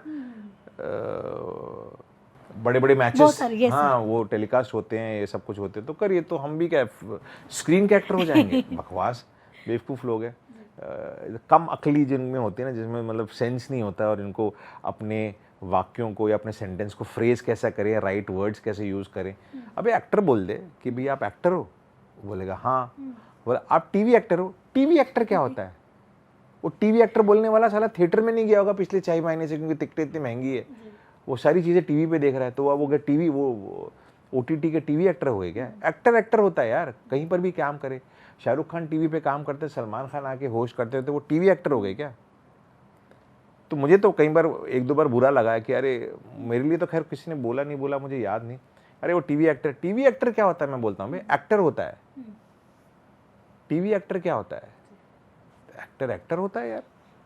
सर आपको कभी रियलिटी शो से ऑफर आया? पहले बहुत आते थे, अब वापस आने शुरू हुए हैं कुछ, पर जाऊंगा शायद खतरों के खिलाड़ी इस तरह के कुछ जाऊंगा। हाँ जी सर, इस बार वाले में आया आपको? नहीं, इस बार में तो नहीं जाऊंगा, क्योंकि मैं थोड़ा सा मेरी लास्ट ईयर में जो अपने यूट्यूब के लिए शूट कर रहा था, मैंने बहुत वेट उसके लिए पुट ऑन किया। फिर जो मैं परवेश प्ले कर रहा हूँ उसके लिए वो थोड़ा सा सूटेड था, तो फिर मैंने उसको मेंटेन किया, थोड़ा सा हैवी। अब मैं थोड़ा सा नहीं, मुझे काफ़ी वेट लूज़ करना है अगले 3-4 महीने में, तो उसके बाद फिर मैं जाऊँगा अगला जो आएगा, चाहे राइज एंड फॉल हो या लॉकअप हो या इस तरह के कुछ हो। Big boss? Sir big boss भी जाऊंगा यार, वो दूसरा इशू है, टेम्पर का इशू है, गालियाँ भी बहुत देता हूँ, वहाँ पे जाके यही सब कुछ करूँगा तो थोड़ा सा बुरा हो जाएगा। बट हाँ, never say never, you never know कब इंसान क्या कभी गाली निकली आपको? बहुत देता हूँ रोज। हाँ लेकिन वैसी वाली गालियाँ नहीं, ये गालियाँ इफेक्ट की होती है जी। हाँ, मतलब ये वो गालियाँ होती है अगर आप सिचुएशनल गालियाँ नहीं, इफेक्ट के लिए होती है, मतलब कि ऐसे ही, मतलब अगर किसी दिन जानबूझ के अगर नहीं दी तो लोग आप बोलते हैं सर तबीयत खराब है क्या? क्यों गाली नहीं दी आज यार आपने? अरे मैं कहा जा फक, नहीं दिया, मन नहीं कर रहा। तो ये वो वाली गाली होती है जिसको सुन के लोग खुश होते हैं कि अरे क्या गालियाँ दी है। तो बड़ी मज़े वाली गालियाँ होती है, वो गाली नहीं होती। और अगर किसी दिन नहीं हो तो लोग बोलते हैं कि सर तबीयत ख़राब है क्या, आज दी नहीं आपने गाली। तो वो लोग भी मतलब उनको मालूम है कि ये one doesn't mean it, but वो कई बार फ्लो में निकल जाती है, बॉम्बे शहर के अंदर बहुत आम बात है। तो हाँ, लेकिन गुस्से में दे देता हूँ गाली, वो है थोड़ा सा प्रॉब्लम, गुस्से का भी प्रॉब्लम है। और इसलिए देखें, बिग बॉस जाएंगे जब कंट्रोल करेंगे और क्या करेंगे। सर ये बातचीत ख़त्म करने से पहले मैं इतना ज़रूर पूछना चाहूँगी आपसे, आज तक आपने जितने भी शोज़ किए हैं, अगर मैं डायरेक्ट पूछती हूँ कि वकार सर आपके शो के नाम बताइए जो आपके दिल के बहुत करीब है, क्या क्या नाम होंगे वो? ओके, चंद्रकांता, शतरंज मेरा पहला शो जिसके लिए मुझे बेस्ट डेब्यू का अवार्ड मिला, और उसके बाद बहुत शोज़ में अवार्ड मिले मुझे, तकरीबन हर ऑल्टरनेट शो के लिए मिले। फिर एक मेरा शो था परछाइयाँ, एक था पतझड़, एक शो था विजय, बहुत पॉपुलर था वो डीडी मेट्रो पे आता था। एक बनेगी अपनी बात जो अचिंत के साथ मैंने किया था, वो बहुत पॉपुलर शो था, बहुत अच्छा शो था। फिर ऑफ कोर्स हीना, फिर कबूल है, अनुपमा, एंड नाउ शहर होने को है। और मैं कुछ 7-8 भूल गया, मेरे को मतलब वो कास्ट याद आ रही है लेकिन नाम याद नहीं आ रहे। हाँ, साया था वो शो जो मैं बोल रहा था जिसमें अचिंत और मानसी थी, साया, very good show. Second season किसका चाहते हो सर आप? कबूल है 2 आना चाहिए आपको मैं बोल रहा लगता हूँ, पता है हीना का आ सकता है, क्योंकि जो वो शो इस तरह पे खत्म हुआ था जहाँ हीना की 2 बेटियां होती है, और बस वो शो खत्म हो गया था 5 साल के बाद। वी डिड इट फॉर 5 साल, हमने वो शो किया, तो उसका शो आ सकता है। और कबूल है का भी आ सकता है सीजन। हमने एक स्पिन ऑफ किया था उसका ओटीटी के लिए, पर वो थोड़ा सा अलग किया था, मतलब सारे कैरेक्टर्स नहीं थे। बट आई एम श्योर अगर वो आया तो ऑडियंस बहुत पसंद करेगी वो देखना। है। और उसमें मतलब कास्ट आपको वही चाहिए? प्राइमरली तो आपको वाइफ्स वही रखना पड़ेगी, और जोया ऑफकोर्स सुरभि को प्ले करना पड़ेगा, बट करण आएगा या नहीं आएगा नहीं पता। पर करण वैसे भी चेंज हो गया था, करणवीर बोरा करने लगा था बाद में। तो हाँ, उसका उसका उसका सेकंड सीजन लोग देख सकते हैं। बट सर वो रिप्लेसमेंट क्यों हुई थी? Karan Singh Grover didn't want to do any more. उसकी वो फिल्म आ रही थी तो वो फिल्म करने चला गया था। तो फिर उन्होंने सोचा कि अब क्या करें, तो शादी तो हो गई थी, वो उसी की बच्ची सुरभि बनती है बड़ी होके। करण को मार दिया और उसके ऑपोजिट फिर करणवीर बोरा को ले आए। इसके लिए वो ट्रैक में उनको मारना पड़ा था। एक्चुअली उससे पहले ना राकेश बापट आया था जिसने रिप्लेस किया था। अच्छा, कुछ टाइम के लिए। फिर करणवीर बोरा आया था जिसने काफ़ी टाइम तक प्ले किया। और हाँ, फिर सारे कैरेक्टर्स नए आ गए थे मोरलेस उसके अंदर। आई थिंक शालिनी थी उसके अंदर सेकेंड ईयर में भी, फिर उसने भी छोड़ दिया था। मैं भी आउट हो गया था, आई थिंक शबनम भी आउट हो गई थी, और जो कुछ 1-2 बेटियां थी वो भी आउट हो गई थी। पर वो शो फिर भी 2-2.5 साल 3 साल बहुत अच्छा चला। Good show. जी सर, एकदम हाईएस्ट टीआरपी आपने किस शो में एंजॉय हीना। की है? हीना एंड Rating कितनी चंद्रकांत थी था। सर? 22 से 18 से ओपन किया था और हम लोग आई थिंक 22 तक गए थे। कैन यू इमेजिन 22, जो आज हम 2.3 2.12 पे लड़ते होते हैं उस टाइम पे। तो आप देखो कितने लोग देखते थे टेलीविज़न, रीच कितना था। अब वही जो केक था अब वो कट के 25 लोगों में बढ़ गया, तो इतना इतना आता है, 2.1 2 ऐसा आता है। बट सर अब आप टीआरपी का प्रेशर लेते हैं? कभी जब नहीं, मैं उस बातें वक्त भी होती नहीं है। लेता था। मुझे समझ में भी नहीं आता कि आती कैसी है, और ना ही मैं कभी कोई ऐसे इंसान को मिला हूँ जिसके घर में वो पीपल रीडिंग मीटर, आप जानते हो कभी किसी घर में वो पीपल रीडिंग मीटर लगा होता है जिससे टीआरपी निकलती सर है? ऐसा सुना है मैंने। हाँ, पर कभी किसी को जानते हो? मैं आज तक के सालों में किसी से नहीं मिला कि भाई हमारे घर में लगा हुआ है वो पीपल्स रीडिंग मीटर जिससे यस, मैंने टीआरपी। ये सुना है सर कि मतलब हर एक जो एरिया होती है उसमें किसी ना कहाँ किसी के है? घर मैं लगा आज होता तक किसी से नहीं मिला। बस होता है, तो मैंने ये प्रेशर लिया नहीं कभी, क्योंकि इसको मैं लेकर क्या करूँ, ये मुझे समझ में भी नहीं आता। और दूसरे मेरे ख्याल से अपने काम पे ध्यान दो, बाकी जिनको टीआरपी निकालनी है वो निकाल लेते हैं। क्या फ़र्क पड़ता है, टीआरपी डबल भी हो जाए तो मुझे पैसे तो उतने ही मिलने वाले हैं ना, थोड़ी ना ज़्यादा कोई देगा। Thank you so much sir. कोई एक ऐसा एक्टर जिसके साथ आप ज़रूर कोलैबोरेशन करना चाहते हैं इन फ्यूचर? On TV? जी, टीवी या बॉलीवुड कहीं भी। बॉलीवुड में तो बहुत सारे हैं यार। I mean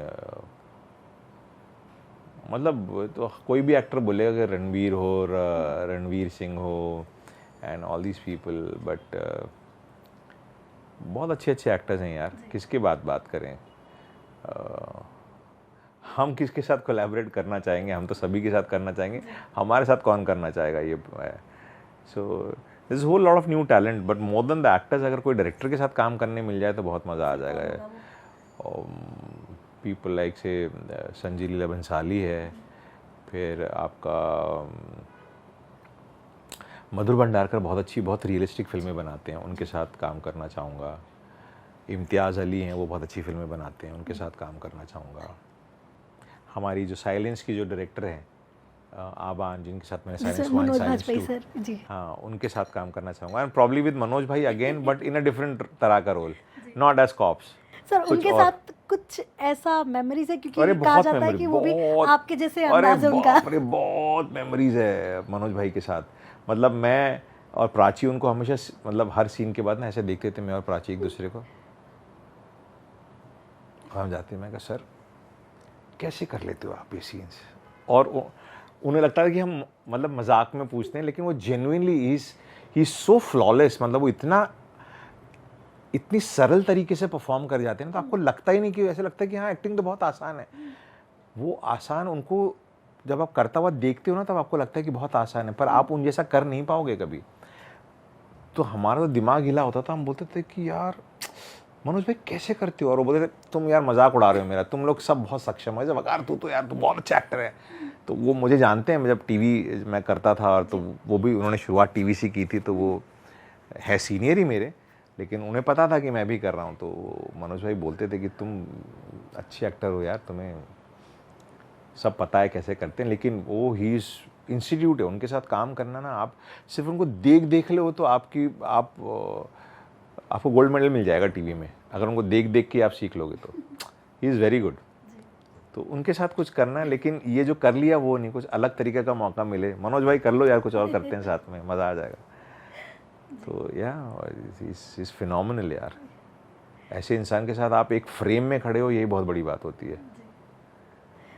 thank you so Thank much you, sir, thank बहुत you. मज़ा आया आपसे बात थैंक करके। You so much, thank you.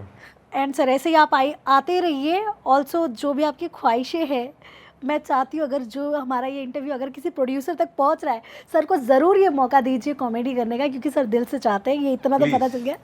Thank you so much sir. Thank you, thank you.